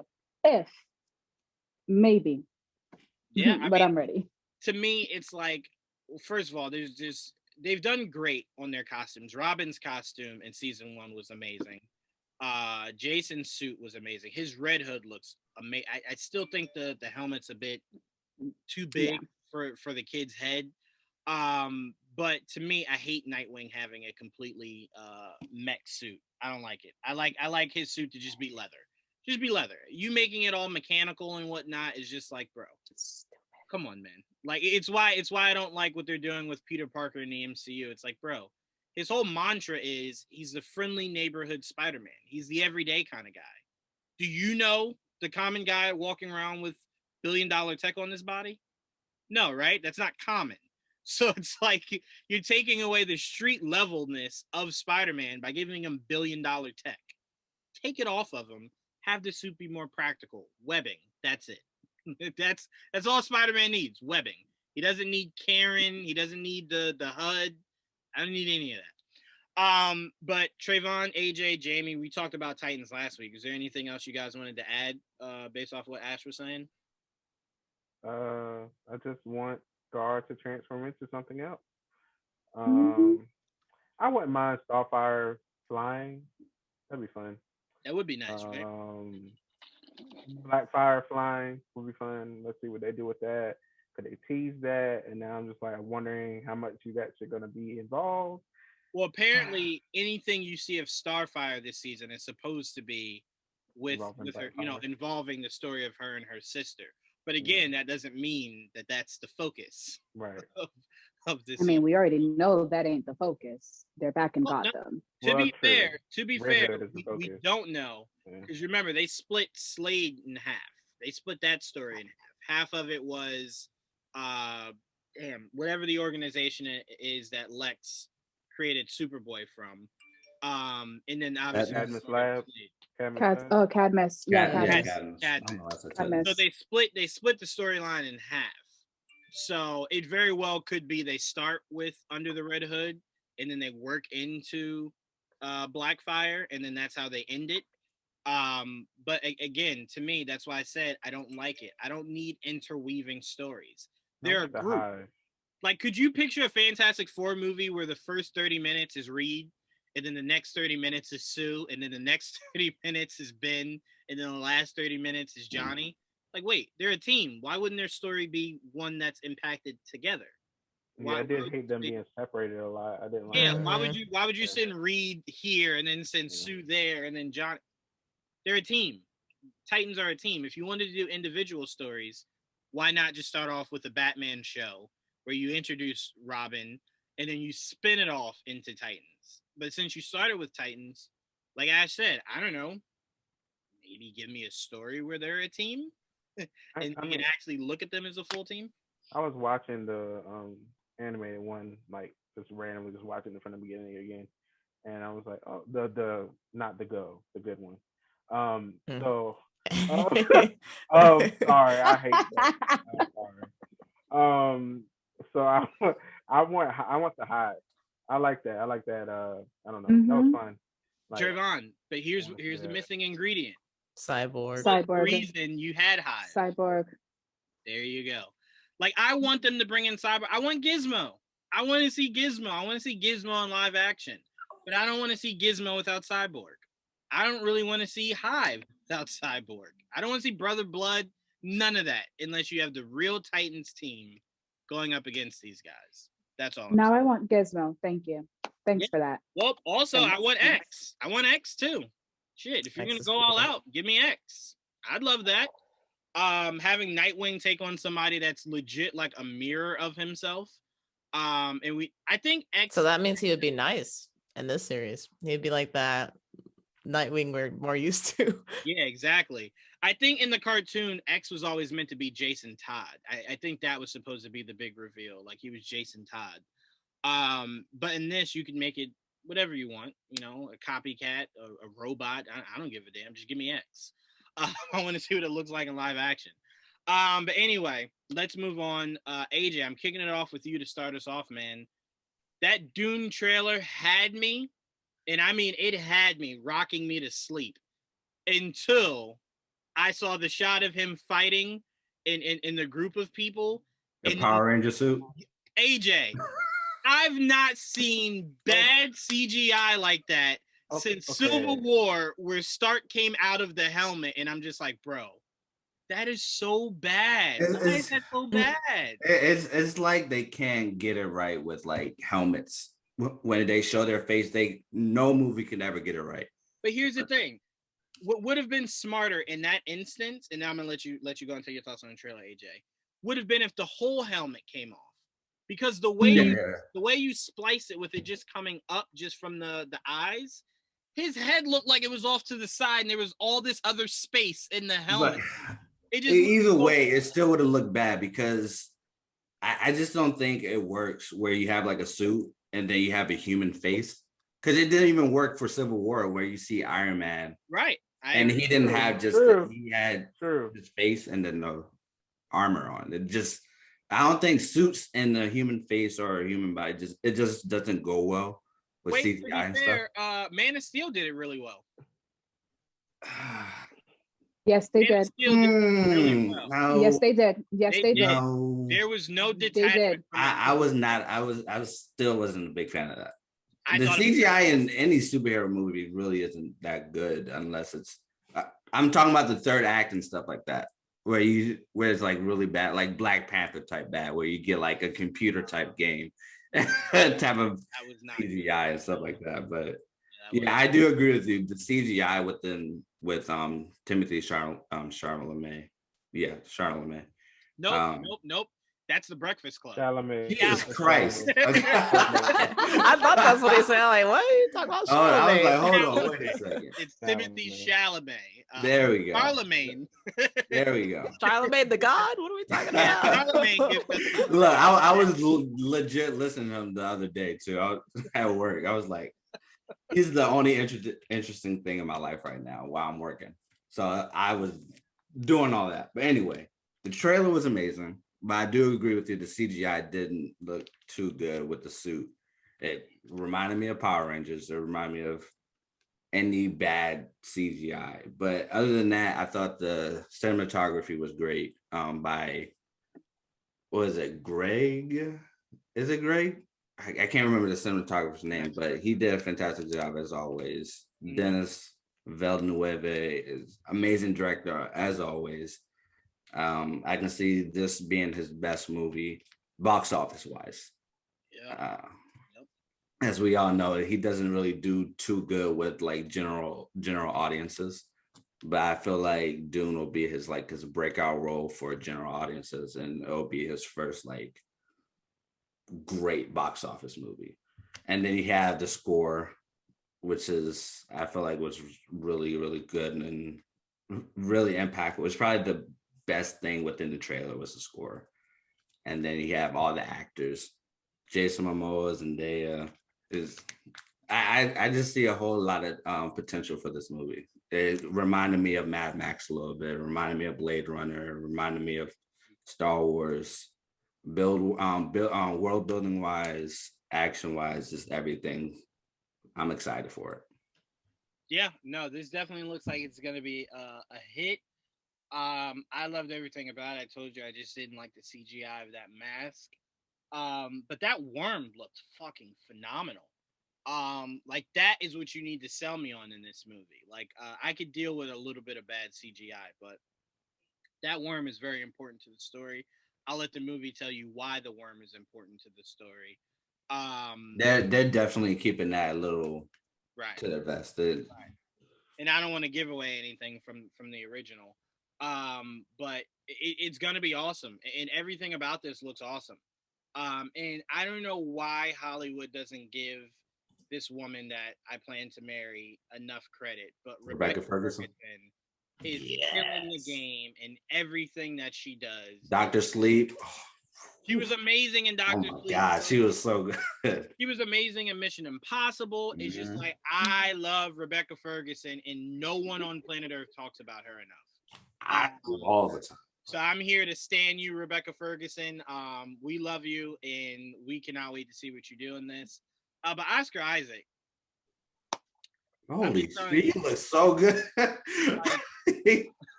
Yo, Bless him. Oscar Isaac, Bless him for Josh looking that good. Josh Brolin and Oscar Isaac. They look. By the way, can I just say this? Josh Brolin finds a way to sound the same in every movie he's in. When he started talking, I was just like, Cable? Oh, no. Thanos? Oh, no. That's not who he is. But no, I'm really excited for this movie. The cast is great. The story looks great. Denny just he really put all of his heart into this one, and I thought Prisoners was his best project to date. I thought Blade Runner was one of the most boring pieces of film I've ever seen in my life. But Prisoners was just such a damn good movie, man. How Hugh Jackman, Ario was amazing. yeah, oh my God, yes it was, but how Hugh Jackman didn't win an award for that, I'll never understand. But anyway, I'm excited for it. Jaime, I'll pass it over to you. What were your thoughts on the Dune trailer? Well, I'm not gonna lie, I just watched it literally moments ago, and I'm still interested in it. I think I saw a little bit of it. I don't know if they did some kind of teasers or something, but I feel like these images are familiar and I'm vaguely aware of it. I don't really know what it's gonna be about, but I think that just makes me more curious to see it, since like I feel like there's been a lot of like sequels and not really a lot of like original stuff coming out in both like cinema and TV and even video games too. So I'm glad to see something that I'm not familiar with, and I'm gonna go see it. Right. No, 100%. And like I said, I think the best thing is to know as little about a lot of things, because expectations won't exist. You can just go in and go, whatever you give me, I'll either like or dislike. But it won't be because you're not doing something I expected you to do or wanted you to do. It's just a simple task of being a good movie. That's it. Simple as Very that. true. So that's all. Simple as that. Even though filmmaking is like the hardest thing to do. Oh, no, 100%. And I'm not trying to belittle what any of these amazing actors, directors, writers, screen crew do, but some movies do come down to just be good. Like, you know what I'm saying? And sometimes it's as simple as you can read a script and go, oh, yeah. Right Mm-hmm. Okay, you ain't no way you can send this out. A la Green Lantern. So people know when stuff is bad. No one's stupid enough to look at a script and go, nah, this will work. They'll like this. But Trevon, I'll pass it to you. What were your thoughts on the Dune trailer? I thought it looked amazing. I mean, yeah, when his mask opened, it did look a little off. I was like, oh, okay. I was like, they gotta show him. I was like, I get it. You gotta show Timothy. You got it. I got you. I don't know. It just looks really cool. It just looks big. It looks like a big world. Like to me, like it just looks very. And then I read that they're doing a prequel series or something to it's it. Supposed to be like a trilogy, right? No. It's just a prequel series about like the sisters. Oh, okay. Also kind of prequel series. I was like, oh, okay. So they really, putting a lot behind this. And I was actually really surprised because I could have swore this is one of the movies that they moved out of 2021, so they didn't have to do HBO Max. And no, that's what they wanted. That's what Denny wanted them to do. Yeah. But I think as the year progressed and you saw that it works, I think, because here's the thing: as a director, your mindset is if you stream it and no one really watches it at home, no one goes to the theaters, where do I make my money? But if Black Widow is any indication, it works both ways. Black Widow had a huge box office weekend and then made a shit ton of money through stream. So it's just a simple idea of it can work. It really can. But by the time October strolls around, who knows? Theaters could be back in full swing. No one, people might not want to watch anything at home.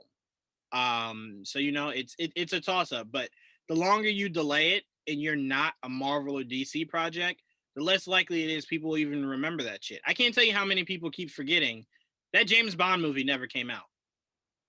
You're right. It comes out in September. I keep thinking about I wonder what happened with James Bond. We haven't had one in a bit. And I just watched the trailer the other day too. Rewatched it. So to me, it's that's why I got my topic. Right. So it's the idea of you want to kind of keep it fresh while it's fresh in people's heads, because you let it go any longer. That's what Chris McKay was saying about the Tomorrow War. He was like, we didn't even think about prolonging it, because if you do that, it's not a big enough movie for someone to go, oh, that's right, Tomorrow War comes out next. They'll forget about it. It'll get just lost in everything else. It's the idea of, if you can release it, and, you know, if need be, do what a lot of artists are doing with their albums, where they do re-releases. You can re-release it in a few months in the theaters again. If there's interest, there'll still be interest then. But don't just entirely pass up on it. That's true. Because I definitely think of Dune. There's certain movies I'm like, even if they are on streaming, I'll be like, I'll go. Because Dune looks big enough to want to see in the theater. They're gonna be fun to see it there. I'm still contemplating about Suicide Squad, but yeah. So wait, so okay, I see what you're saying. Okay, now I'm still contemplating. Yeah, so that one's there. It's gonna be right there in my face. I'm like, oh, but yeah, but I'm thinking about going. But yeah, for Dune, I think I'm really gonna go because it looks huge. It looks fun. I think that'd be great. I was looking, especially when movies are shot in IMAX. I'll go. Like, it seems like this one. Suicide Squad was shot in IMAX. I know. Yeah, I know. You might not be able to get that full feel from at home, but yeah, to me, it doesn't really matter. Like, I really thought seeing King Kong versus Godzilla at home would affect it for me. So I went out, got myself a really big TV screen. The sound is great, and I enjoyed it the same I assume I would have if I saw it in theaters. So I'm like, if I can enjoy that, I can enjoy Suicide Squad from at home. And, you know, I would like to see Dune in theaters, but the more I keep hearing words like Delta, variant, and Lambda, and Lambda today. Yeah, and like, what do they wait, say? what? Oh my gosh. They're saying there's monkeypox. I didn't even hear about that. Yeah, there's monkeypox out there, people sleeping with monkeys or whatever. I don't know what's all going in Texas. I don't know. Oh no. But you said all this is in Texas? Yeah. That's what they keep finding the first case. Every time I'm like, God, what's going on in Texas? Dang. And DreamCon's, I think their convention is going on right now. So pray for those people. Yeah. Absolutely. But Ash, what are your thoughts on this Dune trailer? Yeah, I'm going in blind into it, and I don't know much about it. So like, I like it. I like what I'm seeing. AJ, I like that you mentioned the soundtrack of it. I'm like a huge Hans Zimmer fan. Like, anything he does to me is automatic gold. Perfect. Like, can do no wrong in my book. So when I found out that he was the one that was doing the score, I was like, great, I'm going to see it regardless. So I'm excited for it. Don't know much about it. Gave me a little bit of Mad Max vibes, which I really like. I also kind of feels like this is like based off of a book. Went to look it up. I'm like, oh wow, what did you know? It is based off of a book, but I will not go read and see what it's about. I actually like want to experience it first before I go in and go back to the book if need be. But I'm excited. 900 pages. 900 pages. Oh, that's fine. I read books very slowly. I read them slowly. It's gonna take me. I'm not gonna read the book until I've watched the movie. I don't want anything to mess up my opinion for the movie itself. All right. So our final topic here before we get out of here is the movie or TV show you guys are most looking forward to this year. Excuse me. I'm gonna go ahead and kick it off with Spider-Man. If it does indeed come out this year, I just want the trailer and I want confirmation. I want them to hold it. If the other Spider-Man are in it, say it. If they're not, say it. I am fine either way at this point. I'm not that invested. I grew up with Toby. I enjoyed Andrew. Tom is the future. Really the only Spider-Man I'm focused on. Well, you know, obviously until you give me Miles. Then it's like, Tom who? Okay. Correct. Wow. That's correct. But, it'd be like that sometimes. Hey, I'm not even gonna lie to you. I don't know if they'd actually do it though. That's why they're not gonna give it to us, so they know that what we just said. Like if it actually happened, like I don't know. Well, no, I think if you're Sony, it's smart that you let the MCU hold on to Tom as Peter, and then you as Sony, who wants to build your own universe, you take Miles. Build. I don't know how I feel about that because Sony could do things Mess it terribly up. wrong. Yeah. Yeah. Well, I'm going to tell you this. I personally don't want Miles in the MCU full time because in the comics, Miles didn't exist until Peter died. And even in the game, it's an older Peter Parker. Yeah. Miles is still young. Yeah. So to me, it's like if Miles isn't going to be not drastically, but at least somewhat younger than Peter, to where it's looking up to Peter. And the idea that they're in the same city, so it gets a little clogged. No, that's what I'm saying, Trevon. Sony's multiverse could be this. No, I ain't talking about Sony. No. No, Marvel's multiverse. I'm sorry, no Sony. it's no. too much. It's too much. It's not. It's like doing a Flash movie. It's repetitive. You have two speedsters. It's like they do the same thing. No, come on now. Space it. Let Miles have his own. Let Sony raise Miles. I mean, I feel like if There's there's not room much for time, Hawkeye, there's room for Miles, you know? But there's no other Archer. There's no one that does what Hawkeye does. It's not repetitive. If Hawkeye disappeared today, no one, we would be okay. No we would be one's gonna okay. miss We could probably say that his for wife will miss 9/10 of him. the MCU. Yes, his MCU wife, his kids will miss him, but Don't- the don't globe, mean for will Hawkeye. He they should've died. feel Oh. the impact?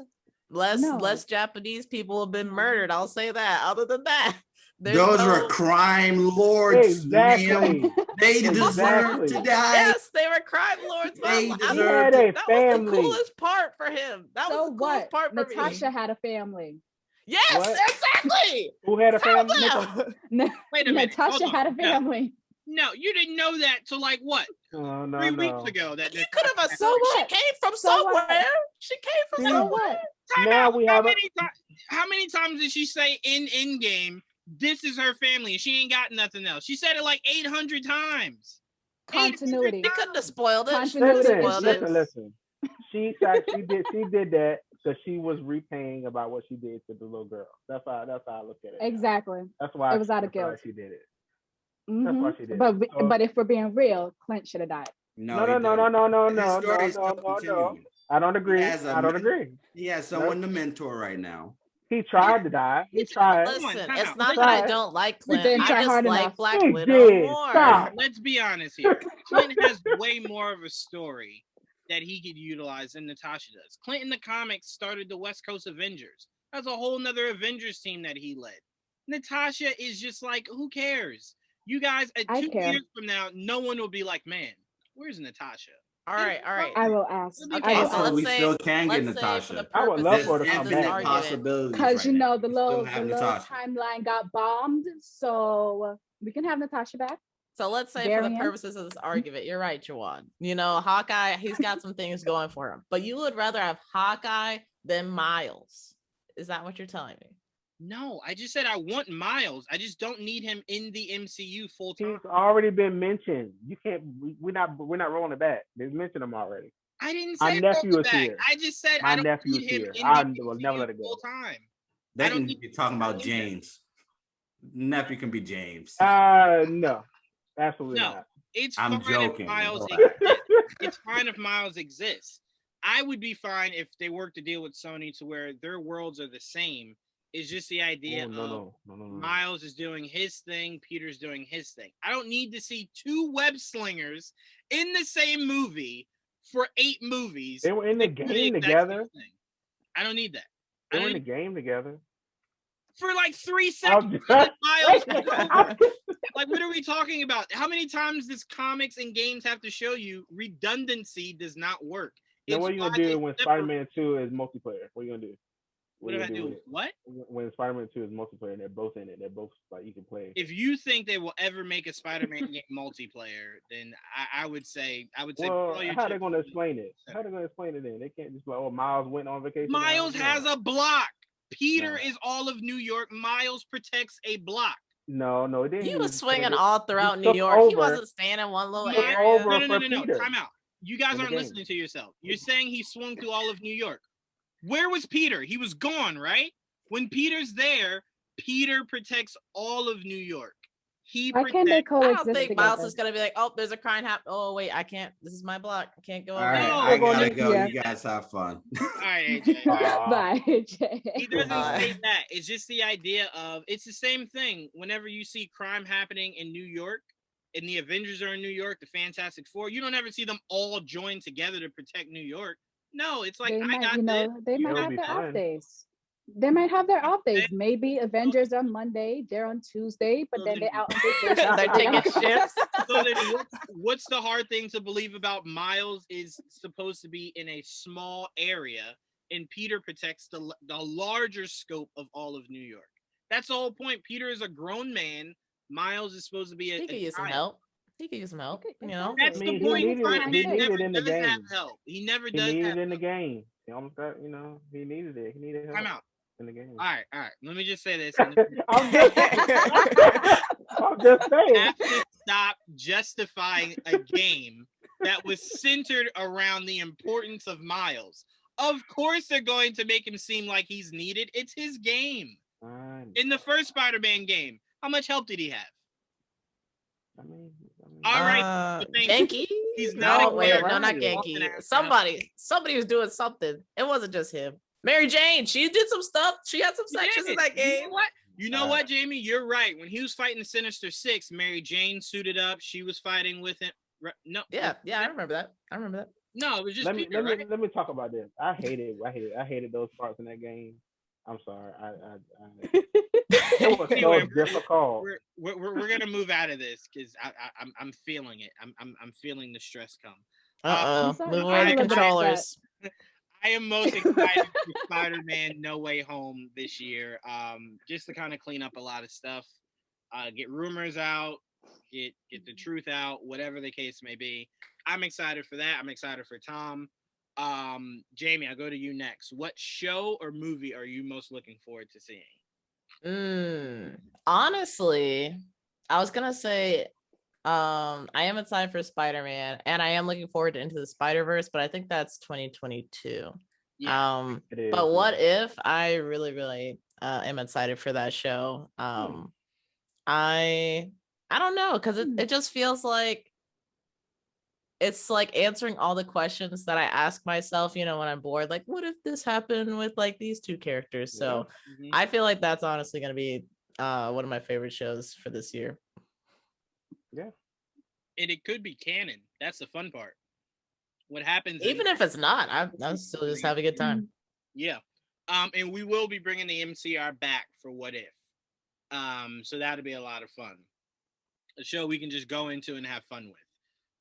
So I'm really excited for that, because after that, that's the last thing we get till later in the year with Hawkeye and Miss Marvel. And I can't wait for Miss Marvel. I cannot wait to get my New Jersey Kamala Khan. I'm so excited to see Kamala Khan. But anyway, Ash, what are you most looking forward to from movies or TV shows? I'm looking forward to No Time to Die. I love Bond. I'm a big Bond fan. When I was younger, we used to play the games. Wasn't good at it, Nice. but Still the greatest multiplayer game of all time. Still. really to this day. So I'm looking forward to Bond. I like that it's the final movie with Daniel Craig. That's it. So it kind of like sets up a new Bond afterwards. And so I'm looking forward to like see what they're doing with that.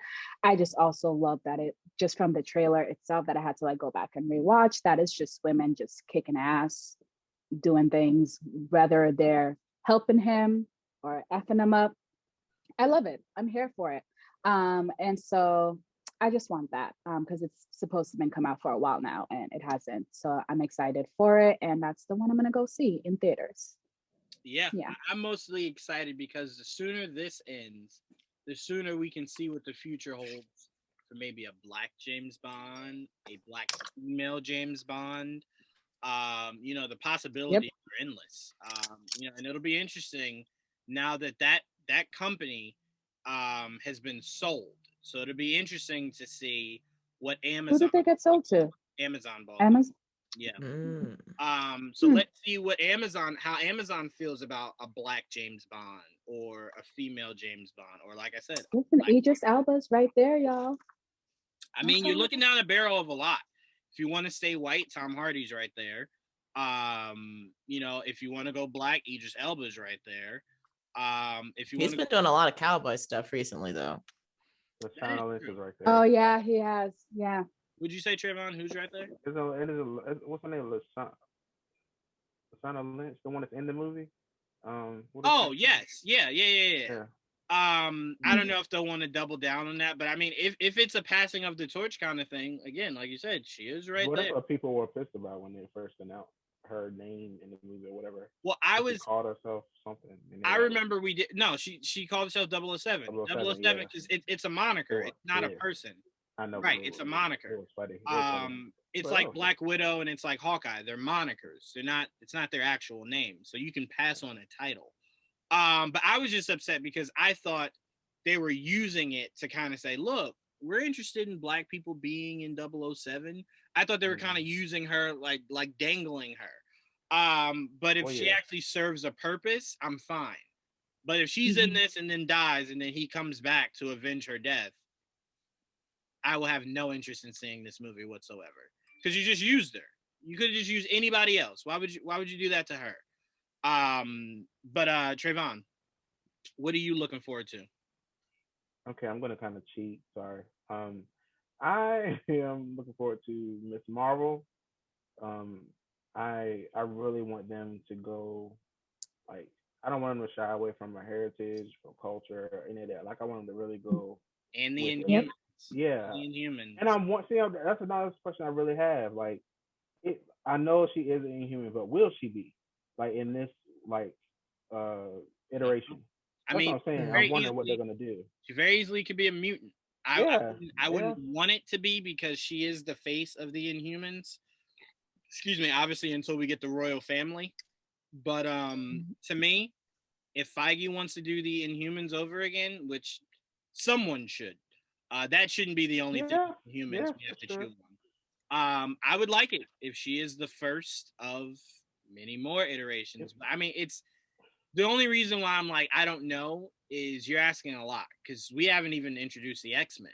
So now we're going to introduce a whole new variant of the X-Men.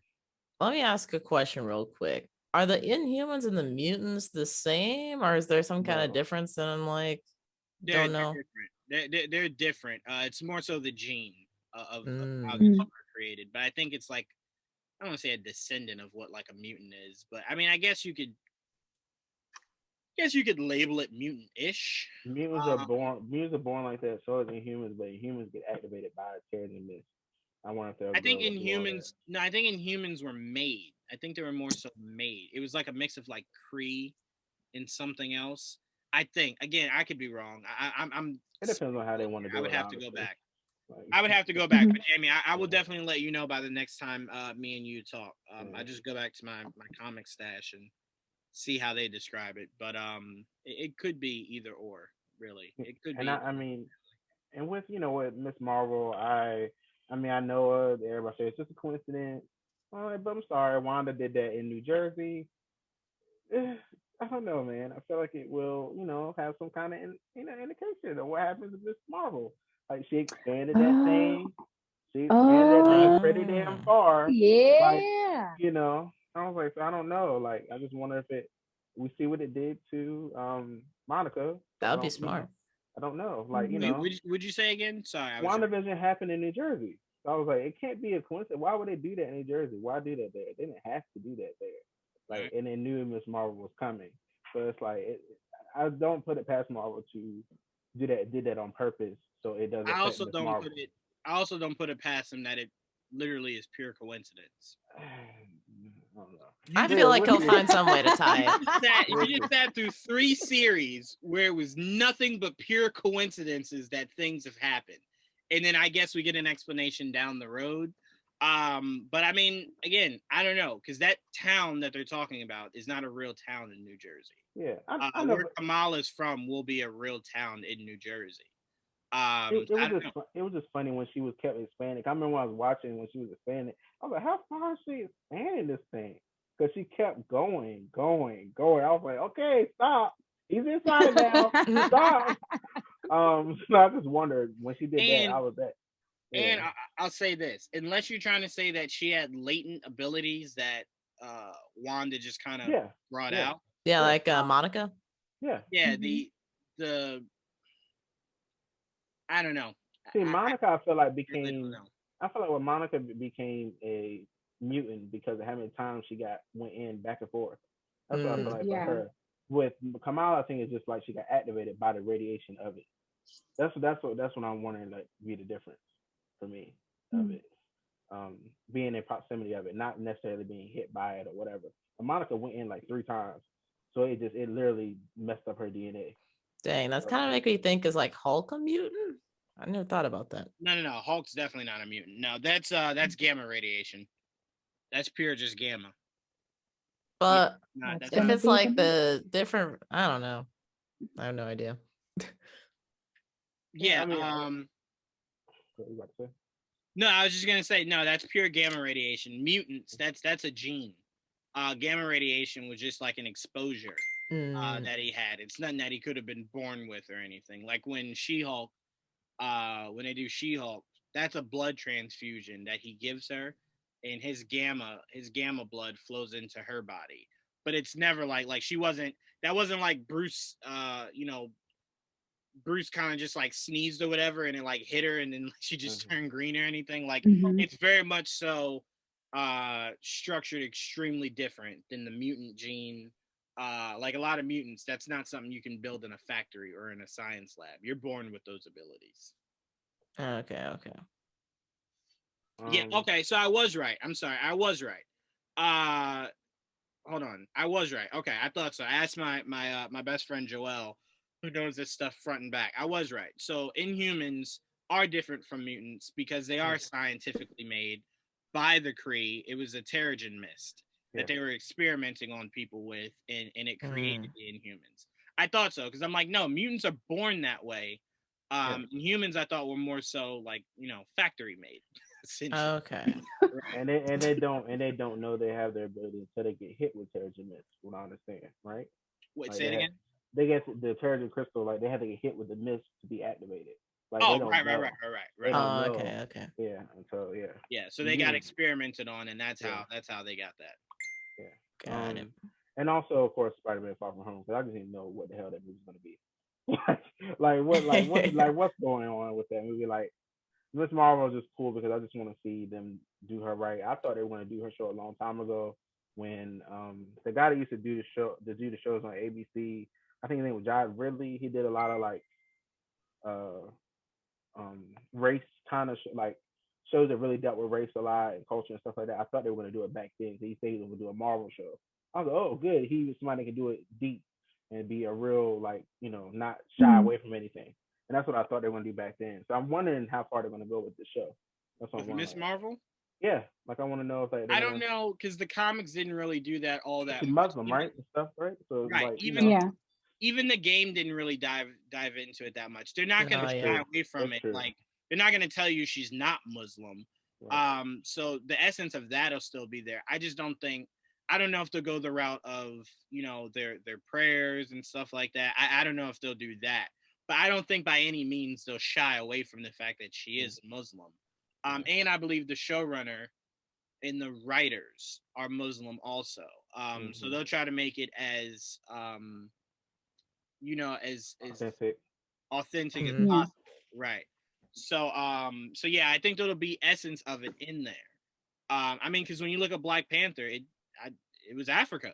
They didn't shy away from really anything. It felt as black as you could make a Marvel movie. And that's, Miss Marvel, I'm not trying to compare them, but it's like Miss Marvel, I want them to go deep how I would want them to do a static shot. Like I really want them to really show, and based off how this comic is going so far, it seems. Like, Yeah, so sorry. I love that. I haven't read it yet. It's so good. Yeah, so I'm like, I hope they, do that in the movie. Don't shy away from that stuff. Like Black in America. I think if it's like, I don't know, because it seems like they are kind of digging into different like social issues with each series. So I could definitely see it. Yeah. So those are the two that I'm most excited to see this year. Yeah. So, all right, before we get out of here, speaking of Black Panther, our very last topic is we got a casting for the Black Panther sequel. If they do it. I'm trying to pronounce her name as well as I can. I don't know. Does anyone know how to pronounce her name? Hold on. I hate people butchering my name, so I try my best not to butcher other people's names. I'm sure. Is it Michaela Cole? Michaela Coel, or I don't know. Let's go with that. I'm assuming it's Michaela, but I don't know. Oh, Michaela I think it's Michaela. I believe Coel. Michaela. Okay. First name. I'm 80% sure. And if I said it incorrect, I apologize. Yeah. That's why I'm like, okay, someone else said it. So no heat's on me. Yeah. There we go. Thank you. But a lot of people are speculating maybe she could be Storm. I just want to let everyone know mutants haven't really been explained yet. So this movie would come out well before an X-Men movie. So, but it's after Eternal. It's slim. It's after Eternal. Even still, saying that Storm exists before you even introduce Xavier or Magneto, and they were two of the most. She had a life before them, though. So she did, but they were two of the most original. Like the first ever mutant was Apocalypse. So I'm like, if you're not going to go categorically accurate, I would rather she pop up. And again, to see Storm in a Black Panther movie with no T'Challa makes absolutely no sense. That was her husband. So what would be her purpose? Yeah, I forgot about that. Like, that's all I'm like, bring Storm in. It's like, to do what?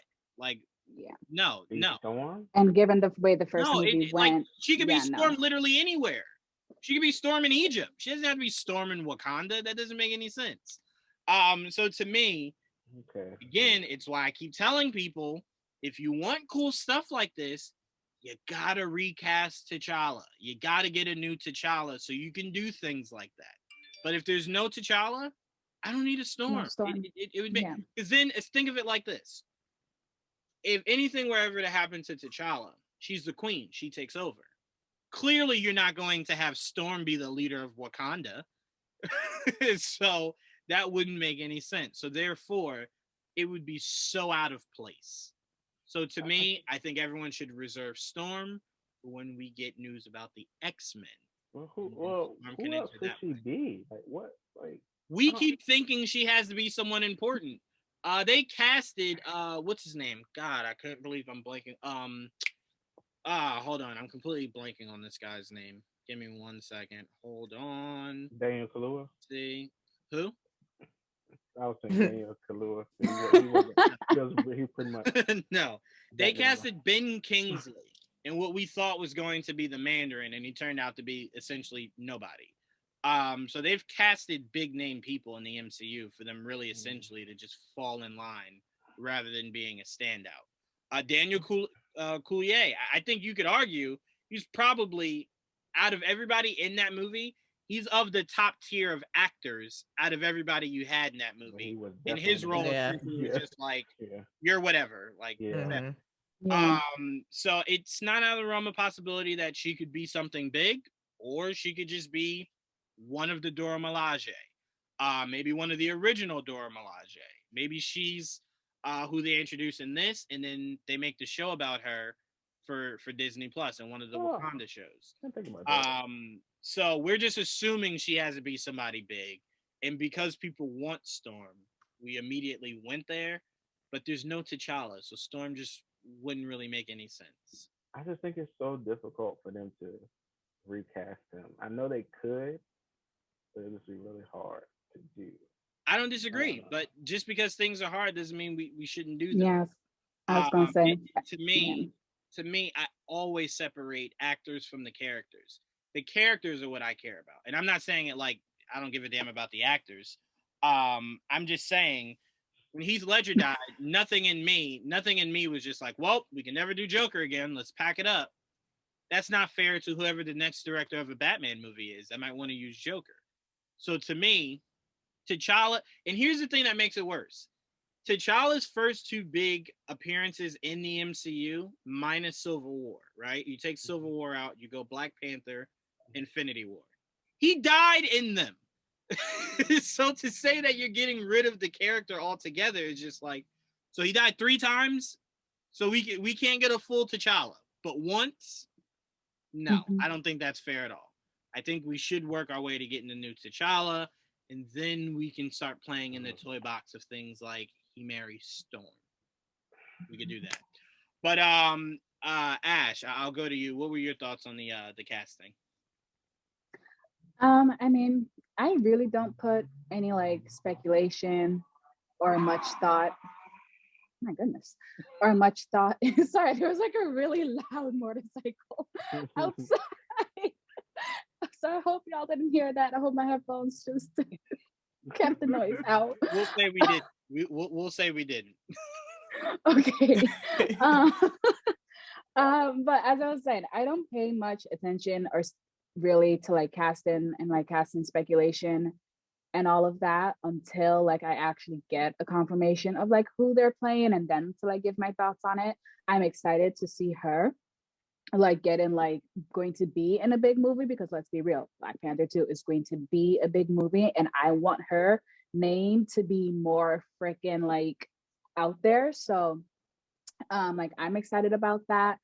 I don't think it's going to be Storm, and simply for the fact of what you said, Juwaan, that like her connection is to Black Panther, unless they're like going to maybe bring her. I can't even speculate, because I'm like it doesn't really make any sense, and I want to see more of Black Panther. I want to see more of T'Challa, the character, and I would, yeah. So I don't know. I really don't have much to say on it until we get like actual confirmation, because she could be anyone. She could be a big part of it. She could be a little part of it. We don't know, you know? Right. Yeah. Jaime, what are your thoughts? I don't really have too much to say on this one either. Everything looks pretty good for me. I don't really have any complaints with any of the faces that I'm seeing on Google right now. As far as who Miss they say Coel, you know, the lady in question that we've been talking about. I hope that they're actually able to do something with her. Come on, guys, put it together. Move past it. Don't focus on it. The thing that you did, I don't know how to say it. Just you know. Imagine I said it. Go ahead. I'm sorry. Wow, that's hilarious. Okay. But I would really love to see, since who knows when we're gonna get another Black Panther, whether people will be accepting and able to like recast within like the next few years, or if it's gonna be a long time from now. But I think she could be put into a place of prominence. I don't exactly know like what characters within the like Black Panther comic book series would take like such a big role that's like could fill the space that T'Challa has, or at least try to fill that space. But yeah, I would love to see someone try and like take a place of power. Even Shuri. I think Shuri could be that's probably a fun implement as well. Yeah, I thought that's what they it's probably the safest doing. Is that they're probably gonna go with that. But again, I'm trying my best not to think about it, because I don't like the situation at all. I don't like that we didn't just shelf this so you could find out a more permanent solution, because Black Panther is not only just for his movie, there's Avengers movies that are coming, and it's like, well, is he going to be part of the Avengers movie? Because if the character is, you probably should figure out who's going to be the character for the next however many years. Yeah, I guess that's also another question, is like, what makes this story in particular so important that they need to tell it like relatively soon? I think because you want to keep Ryan Coogler, and I think Ryan Coogler is a guy that I don't think you can tie down to wanting to do this just whenever you decide you're ready. So I think he probably got together with a lot of the actors and Kevin, and the question was just asked, should we do it? And I think they all agreed. They found a way to do it that it was respectful to Chadwick. and respectful to the legacy that he built. Because, like they said, it's a celebration of him, is what this movie is supposed to be. Which to me sounds like a placeholder. It sounds like I'm not going to really get any confirmation, left or right, on what exactly the legacy of Black Panther will be going forward. Which is why I'm like, well, if you're going to introduce Namor in this movie, it's kind of like, well, there needs to be a Black Panther, and I kind of don't want Black Panther to be a revolving door. I want it to be whoever you pick now, that's it. That's Black Panther. I have a question. Mm-hmm. I'm trying to get it formulated. Would we say, right? And I'm going to use DC because like they're the ones that I know that just does it with like thing. Because like as of right now, they don't have like a good like continuity. We know that, Right. but they do in some respect a good job of casting different actors. Let's say it's Batman and maybe building out that universe, right? Mm-hmm. Could we see Marvel doing something a little bit different, right? Like where we do, at the end of the day, we are respecting Chad's legacy, what he did with Black Panther. That's completely different, right? Right. But what if they decide to like, because they want to respect that legacy, where they go with a new Black Panther story, right? Where it's not so much like with Killmonger coming in or whatever the case may be and how they did this last movie. Could we see them going in that new direction after Ryan and this movie, right? Let's say he just says, oh, I'm only in for 2. We're going to do the sequel, call it a day. And then they decide, well, we still want to do Black Panther. We might not want to do it with you particularly or whatever, but let's bring in new people. Let's do a new storyline that has no connection to what you did. Can you see them doing that?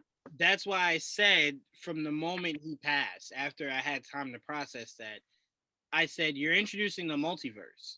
There is no better time than right now, where you go into that multiverse and in a different universe, T'Challa looks different. It's still T'Challa, but he looks different than obviously who Chadwick Boseman is.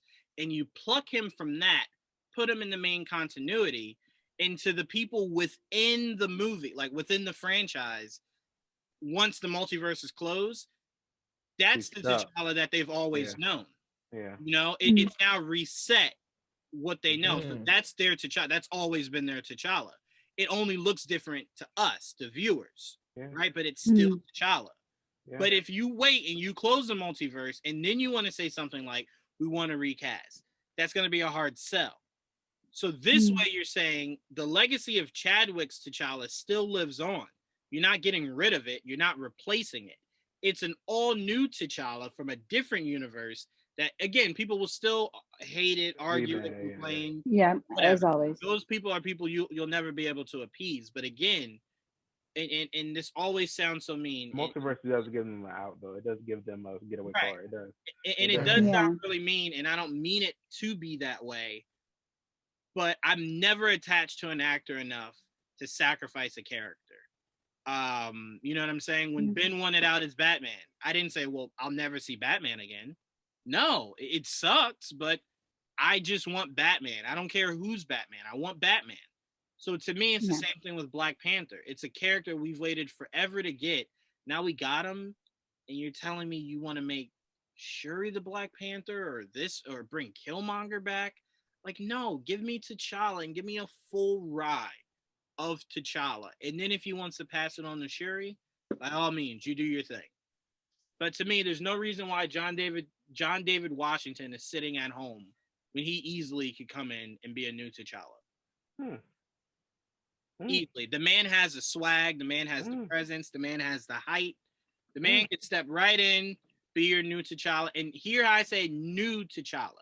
Not replacing Chadwick in the essence of, let's just get Chadwick out of here, get a new one in. Like, no.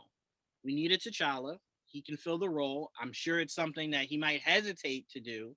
Right. But he would look at it more so as honoring what Chadwick did. Because, again, all these people that are speaking for Chadwick, I don't believe, as amazing as a man as he seemed, he would have ever said, you know what, if anything were ever to happen to me, don't ever do my character again. I don't think he seemed like that kind of person. I think he very much would be like, the story has to continue it, you know, get someone else to continue it. Yeah. So that's just how I personally look at it. So to me, use the multiverse while you have it, because once it's closed, story wise, that's going to be a really hard sell. Picture if the DCEU wasn't looking to do what it's doing, and it literally. What is it doing? No. I'm saying. I'm saying if it was cohesive, could you picture if Man of Steel comes out, Zack Snyder's Justice League comes out, and then the next Man of Steel 2, Superman's just randomly black? It's just like, wait, what happened? And then Batman's randomly now 32 years old. What happened? So story-wise, when you have an out like Flashpoint and you have an out like the multiverse, use it, because once they're closed off, nothing else will ever really make sense the way that you can make it make sense now. Which is why I'm saying Miles can work because you have a multiverse. Bringing in a new T'Challa can work because you have a new universe. A multiverse, sorry. Use it because this is your out. I have a question about that. How long do you think it's going to be like this? I want it to last until Doctor Strange 2 hits credits, and then that's it. Do you even think he'll be able to stop it in that movie? I pray that he does, because everything y'all have been saying and people have been saying on the MCR is why I've always dreaded this day. Because once it opens, you get the, well, can't you just bring in? Well, can't you just grab him? Yeah. Can't you just use this? I don't like that. It's an easy out. You don't even have to be creative. You legit can just say, you know what? Let me not be creative on how the X-Men existed in the MCU. I'm going to just pluck them from Fox. That's so lazy. No, that's why I didn't want this door to be open. Because it's too neat. Get creative. Say something like the mutants had a deal with S.H.I.E.L.D. back in the day, back in the early 60s or 70s. And the agreement was, because of whatever incident happened, that they have to live on Genosha. They cannot leave that island. They leave that island, they're executing war. You know, so they stay there. And then something happens that brings them back, whether it's Wanda, whatever the case may be. But to me, get creative, because if you're telling me they just walked out of a portal, not gonna fly. Yeah, I'm still wondering how they're gonna do it. Cause that's the one thing I'm really the most curious about, is how they're gonna do mutants.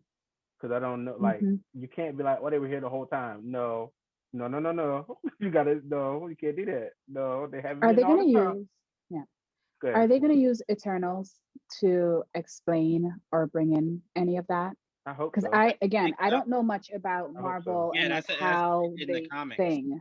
That's how they did in the comics. Right. Eternals was responsible for mutants. So you can go any route. You can go the route of, there was a big fight where they exuded a lot of radiation and that spread to people. You could go the route of, they were sleeping with mortals and not even knowing that they were giving away abilities as they were doing it. You can go a million different ways to where the Eternals are responsible. I didn't feel like they were responsible. I just felt like the snap energy could have done it. That's what I thought they were going to do. No. You should. That's what I was thinking. They should not go the route. That's what I think they were going to do. Of mutants started recently. No, I'm saying like the snap energy went across the world like 3 times, right? Here's my problem with that. Xavier and Magneto have existed since the Holocaust. Okay. If they're keeping them white, if they're making them black, they should have existed since 1960. Since that whole Dr. King era, Malcolm X era, they should have existed since the 60s. It's gonna be very interesting how they do it. Right. If you make it modern day, I don't think you'd be able to sell many people on that. A 16-year-old Xavier? Like, no. Like, we need to know that Charles and Magneto have been here for generations. Using all his powers on TikTok and stuff. I'm not going. I would hate that so much. They would do it. Oh man, that would be the stupidest thing. So no, I don't think the snap cause. I think something needs. Can you imagine Magneto as an influencer? Oh, that'd be the worst thing ever. Oh my goodness. Yeah, the greatest shots. His phone just up there, just patrolling. Great. You don't even need a drone. Just hey. I'm just picturing what Charles would be like on social media where he's live on Instagram and someone's like, hey, if you have the power of telepathy, why can't you make yourself walk? He's like, I'm glad you asked because I'm sick of that question. Let me answer. Oh no. That's not how my powers work. Okay. Clearly I can't do that or I would have done it. You know what I'm saying? Like I don't need any of that. And remember, the age-old mutant. Wolverine is not a modern day person. Wolverine's been around since before World War One. So you got to go even further back for Wolverine. He fought with Captain America. The director of First Avenger even said in one of his drafts, one of the prisoners of war that Captain America freed in that movie was supposed to be James Howlett, aka Wolverine. But of course, Fox owned it, so he couldn't do it. So to me, go ahead. How do you feel if they don't do any of them? If they don't do any of them, Xavier, Magneto. There's no X-Men without Xavier, Magneto, and Wolverine. I just don't see how they can do it. Like by having you will never find a comic run that doesn't have at least one of those three. I know it's just no way to do it. And Fantastic Four they can do, but this is just I think it's too high of it's a high thing to do. I just really don't know. I tell you what, here's the thing. 15, 16 years ago, no one would have saw where we are now. So if Feige can pull that off, he can pull off making Feige can pull this off. He can pull off making it. Yeah, but how would you feel if he just used the multiverse to do it and just like, oh, now they're doing the whole time? I don't think he's that lazy. I don't think he'll. If he did the Mandarin, I think all the lazy worked out of his body in that one movie. I think all the lazy just left him. He hasn't been lazy since. So fingers crossed. But again, some of these shows have had horrible writing, so who knows? I mean, the shows are different from the movies, so the shows are an extension of the movies. I do not. There is no. Switch. Well, no. When I say different, I know they're an extension of the movies, but the shows are less high stakes than the movies are. I don't. So I think but he's had his hands in all of this. So that is true. You get the blame. You get the blame. He's been very serious about this is connected. I've also kind of been wondering or thinking about, because the shows kind of give a little bit more context and they build the world up a little bit more. Mm-hmm. But I also feel like they might do, or they probably will do a little bit of an explainer in some of the movies, just so that way people who maybe don't have Disney Plus, can't afford Disney Plus, whatever, they can understand at least enough to see what's going on. So that might kind of be we don't want to do things too heavy in the shows because then it's going to make it harder for the movies. That might be a scenario. I don't know. I would disagree. Us getting Jonathan Majors was a game changer. The fact that they wanted to do Doctor Strange, but essentially just left it out, lets you know that they want to do high stakes on the show. I mean, hey, Black Widow's end credit scene leads us right to a TV series. That doesn't lead you to another movie. That leads you to the Hawkeye series. True. So I mean, Jonathan Majors being in this Loki finale shows you that they're willing to go high stakes. And in their mind, they feel as though social media exists. Even if you don't have Disney Plus, you can find spoilers. But I still think they'll give us some kind of little something in the movies to explain it in a smart way. So you think the movie will start with previously on? No, but I mean they'll figure out a way to do it where they still explain. Ooh, what would be kind of smart is how they have trailers for different movies and stuff before the actual movie starts. Maybe doing something like that with a recap of different shows. Yeah. I would say this: their movies don't even do recaps. If you didn't see the last movie, you just didn't see the last movie. I don't think they have any interest in connecting dots that they feel as though we can connect on our own. It's as simple as just go watch it. It'd be different if it's there's information you just didn't get that I have to now give to you. But if it exists, just go watch it.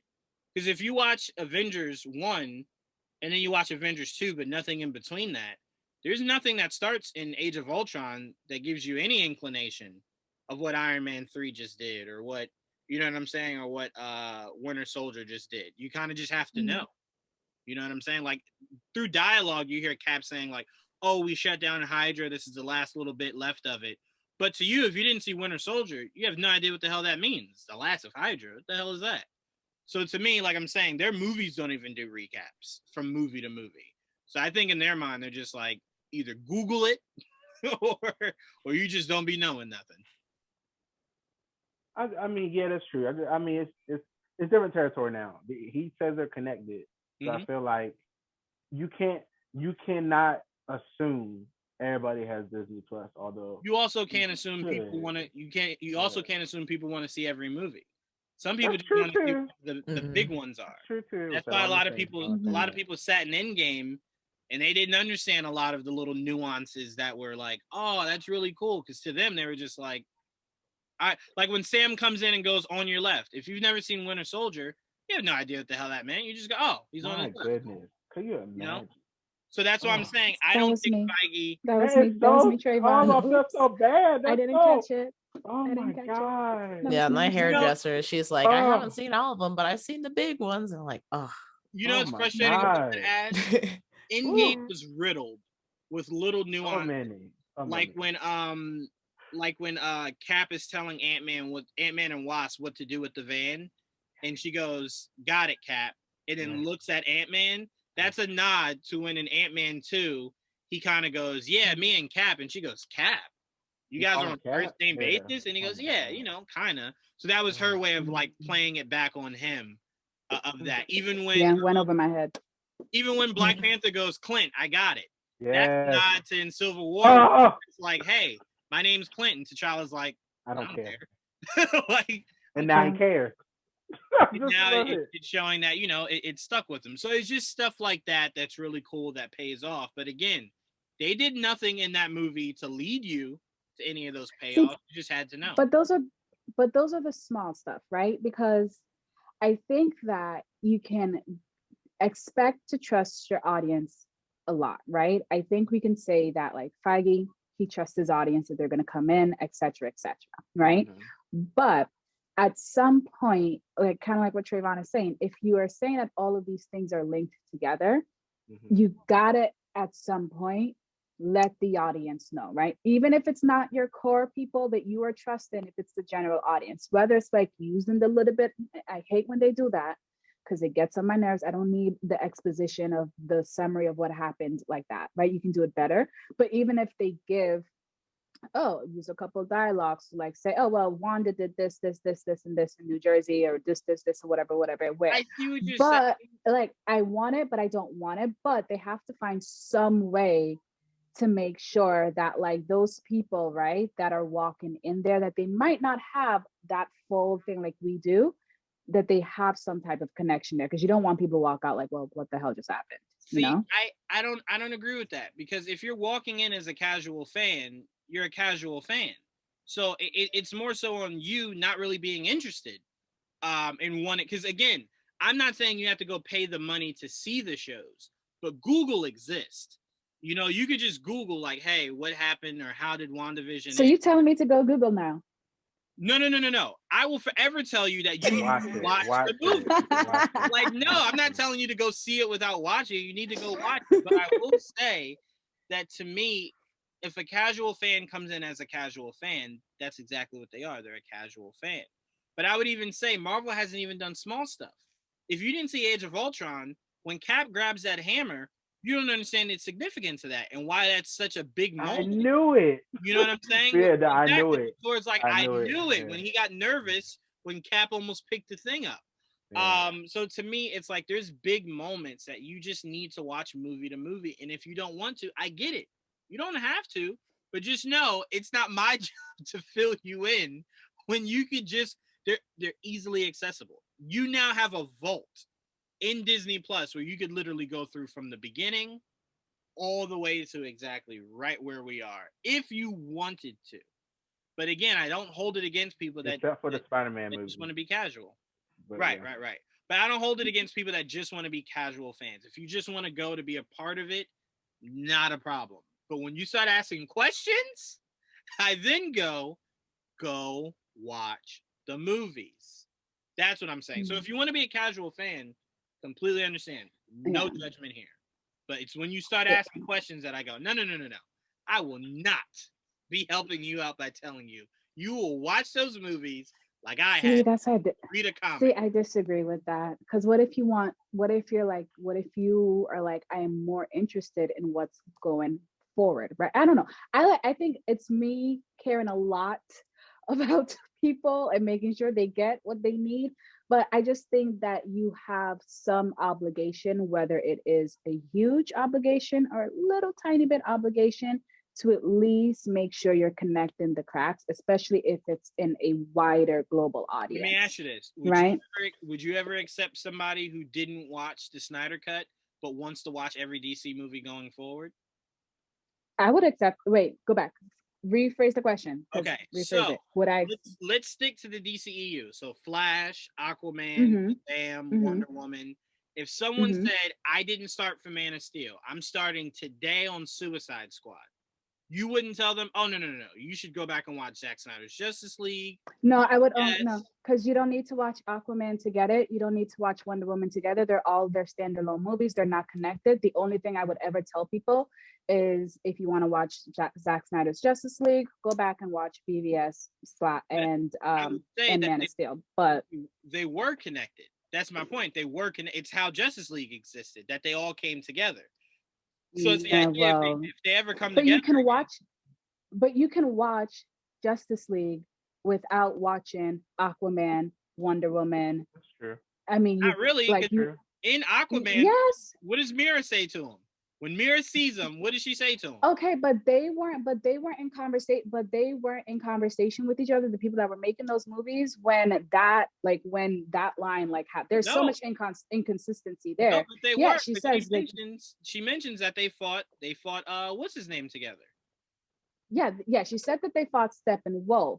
But I'm thinking back to an article I read a couple months ago where literally when BVS and Justice League came afterwards, when BVS and whatever was happening and they were planning out what the DCEU was going to look like, they weren't talking about what was going to happen with Aquaman to make sure that it continuity wise. So that's why I'm like, if you don't watch Aquaman, you're not missing anything from if you don't watch Justice League, you're not missing anything from Aquaman. You can take out that line about saving Steppenwolf and it doesn't change anything about Aquaman. I get it, but those are that's continuity. Even Shazam having Ben Affleck's Batman's Batarang and then seeing Superman at the end.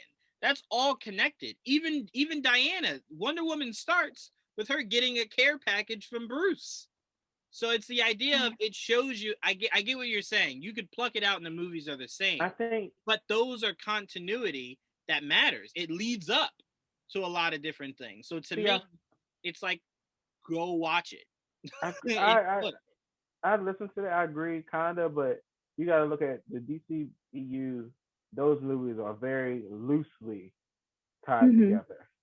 Now the Marvel ones, I feel like are tightly locked together. Okay. To me. Yeah. I feel like that makes even less sense, because then I would say, well, then with DC, I would say there's nothing you need to go back to, so there's nothing I have to feel. Well, no, okay, so you were saying Aquaman and Shazam and stuff like that. Those Aquaman, Shazam, Wonder Woman, those separate movies do not have anything to really affect the Man of Steel, BVS, Justice League timeline. To me, those three movies, you see those three good. I don't think you need Aquaman. You need Wonder Woman. For the Marvel movies, I feel like you need them all. They all. That's what I'm saying. That's why I said I don't think you should have a previously on. I think people should either want to go find the information or just want to go in how they have been, which is essentially just casually. I agree with that with the movies. Now, have we had the movies all this time? It was like, yes, you need to see all 23 movies to understand completely everything in Infinity War Endgame. I agree there. But when it comes to these new Disney Plus shows, some people might not know that they're so, we know, because we listen to Feige, we hear what he's saying. They're completely connected, blah, blah, blah. Some people might not know that. Some people aren't as soaked in as we are. So I feel like I wonder if he's thinking about that. Here's how you know he isn't. When Winter Soldier started, there was nothing about showing you anything from WandaVision. When Loki started, there was nothing about showing you anything from WandaVision and Winter Soldier. The whole point is they don't affect each other. These three shows nothing in these three shows will affect each other yet. Exactly, that's my point. So what I'm saying is, to me, if I'm a marketer, right, I know the least people I have to worry about is mainstream. they cling on to whatever is the big thing. So to That me, is true. it's the idea of think about what WandaVision did. You had so many people like, let me pay this $8.99 so I can see what the hype is about the show. Let me call my cousin who has it so I can watch it. Mainstream will always do that. So to me, I always tell you guys, I don't ever appeal to mainstream. Appealing to mainstream will always sink you because I they mean, have that's no what real happened to expectations on what it BTS. should be. So they could leave, like mainstream could have left Aquaman and not seen anything else and go, man, this movie sucks. And then you're trying to reshuffle your deck based off of mainstream. Don't do that. Don't ever do that. Make it for the people that understand it, and then allow the people that understand it to help the mainstream get it. That's why we do reviews. Jamie, what did you always say when we did the MCR? I went and I watched a few people's reviews of it to see what they were saying about it. That too. Yeah. That's the point. That's what we're here for. We make the videos to enlighten you, so maybe you don't have to watch everything, or Marvel doesn't have to have the responsibility of filling you in. That's our job. That's what we're here for. So that's why I'm saying mainstream, just let them be casual if they want to be casual. If they don't want to go through the beginning all the way to the end, you don't have to. I've read plenty of books in school where I just flipped it all the way to the end and read the synopsis on the back and passed tests that way. I know Ash, you don't want to hear that. I know. But I've done it numerous times. I get it. The one thing you got to admit, though, imagine you walking into Doctor Strange, right? And you all of a sudden see Wanda creating shit. You be like, wait a minute. Where should get that power from? Like Trevon, but whose fault is that? But like, hey, see, Juwaan, but you got to remember, not everyone is going to want to watch, right? Going to want to watch the shows. But you have to understand the consequences of that is you have no idea what's going on. You have no idea. If we're watching a movie together and you fall asleep and you wake up in the last 20 minutes and got the nerve to ask me what you missed, you will never know. You fell asleep. You chose to fall asleep. You could have woken me up. I don't know about shows. Sometimes it just happens. Absolutely not. Sometimes you just drift, you know. So if you drift, it's now your job to go back and watch it again and see what you missed. I ain't filling it in for you. You gonna make me pay again? I will pay it for you. I'll pay it for you. I don't mind that. I'll pay it for you. But for you to be asking me 1,000,001 questions first of all, I hate it when I'm watching it the same time as you and you're asking me, oh, what's he about to do? I didn't write the movie. I don't know. Can I watch it? So like maybe then I can fill you in.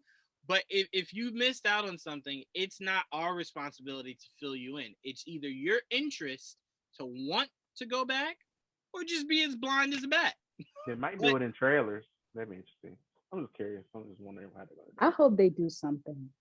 I'm just saying, don't expect it because they haven't. We're about 30 years in. They won't. I know they won't. And they never have. I don't know.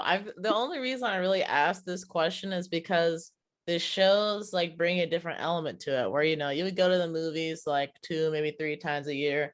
But now it's like we have things happening in between that it's not like a one-time payment. I would go see this now and done. Or if you really enjoy the movie, you'll go pay multiple times. Yeah. So I'm like, with that new factor, would that change up a little bit of how they maybe want to introduce the movie or introduce like some of the details that are in the other shows? But I completely understand what you're saying, Juwaan. And I would also say this, think about that. All right, so Marvel drops 5 movies a year, right? Or they're going to be dropping 5 movies a year. Can't wait. So if you live in New York City, one single ticket is $25, right? Who got the time? So you're I don't know where you living at, but no. No, I said New York. Just okay, just 12 here. An example. Yeah. Time out. Let's go with that. Let's say 12. Yeah. You're spending $12 5 times, right? Yeah. As opposed to if you really wanted to, you could pay the $8.99 a month. Yeah. And then as the movies work out of the theaters, they work into the vault of Disney Plus where you could just That's watch too long of a wait. Then. But what I'm saying is you have the ability to watch it. Again, you're choosing not to. Once you make that choice not to, it is no one's responsibility but your own to catch you up. Let me ask you this, Ash. If someone told you, oh man, I'm not caught up on my homework, would you then say, you know what? It's now my job to catch you up? Or would it be the student's job to go back, do the homework, do the work, read I'm doing my homework for them. Thank you. So that's what I'm saying. Feige is sitting here saying, I ain't doing no homework for y'all. I gave y'all the assignment. And they giving out Disney Plus But it's free actually every time. no, I lied. Let me take that back because it all has to do with context because you got to, you know what? Let me stop being difficult. I'm done. You guys are trying your best to make it work. It's just not going to happen. But anyway, let's get out of here on that note. I want to thank Jaime, Ash, Trevon, and AJ for joining me for this all-new episode of GVN Talk. This was a good one, guys. I can't wait to see what the clip is going to be for this one. That's homework. It'll probably be this 30-minute argument we just had. So. But again, I want to thank you guys. It's been a great episode. And until next time, peace. All right. Bye. Peace.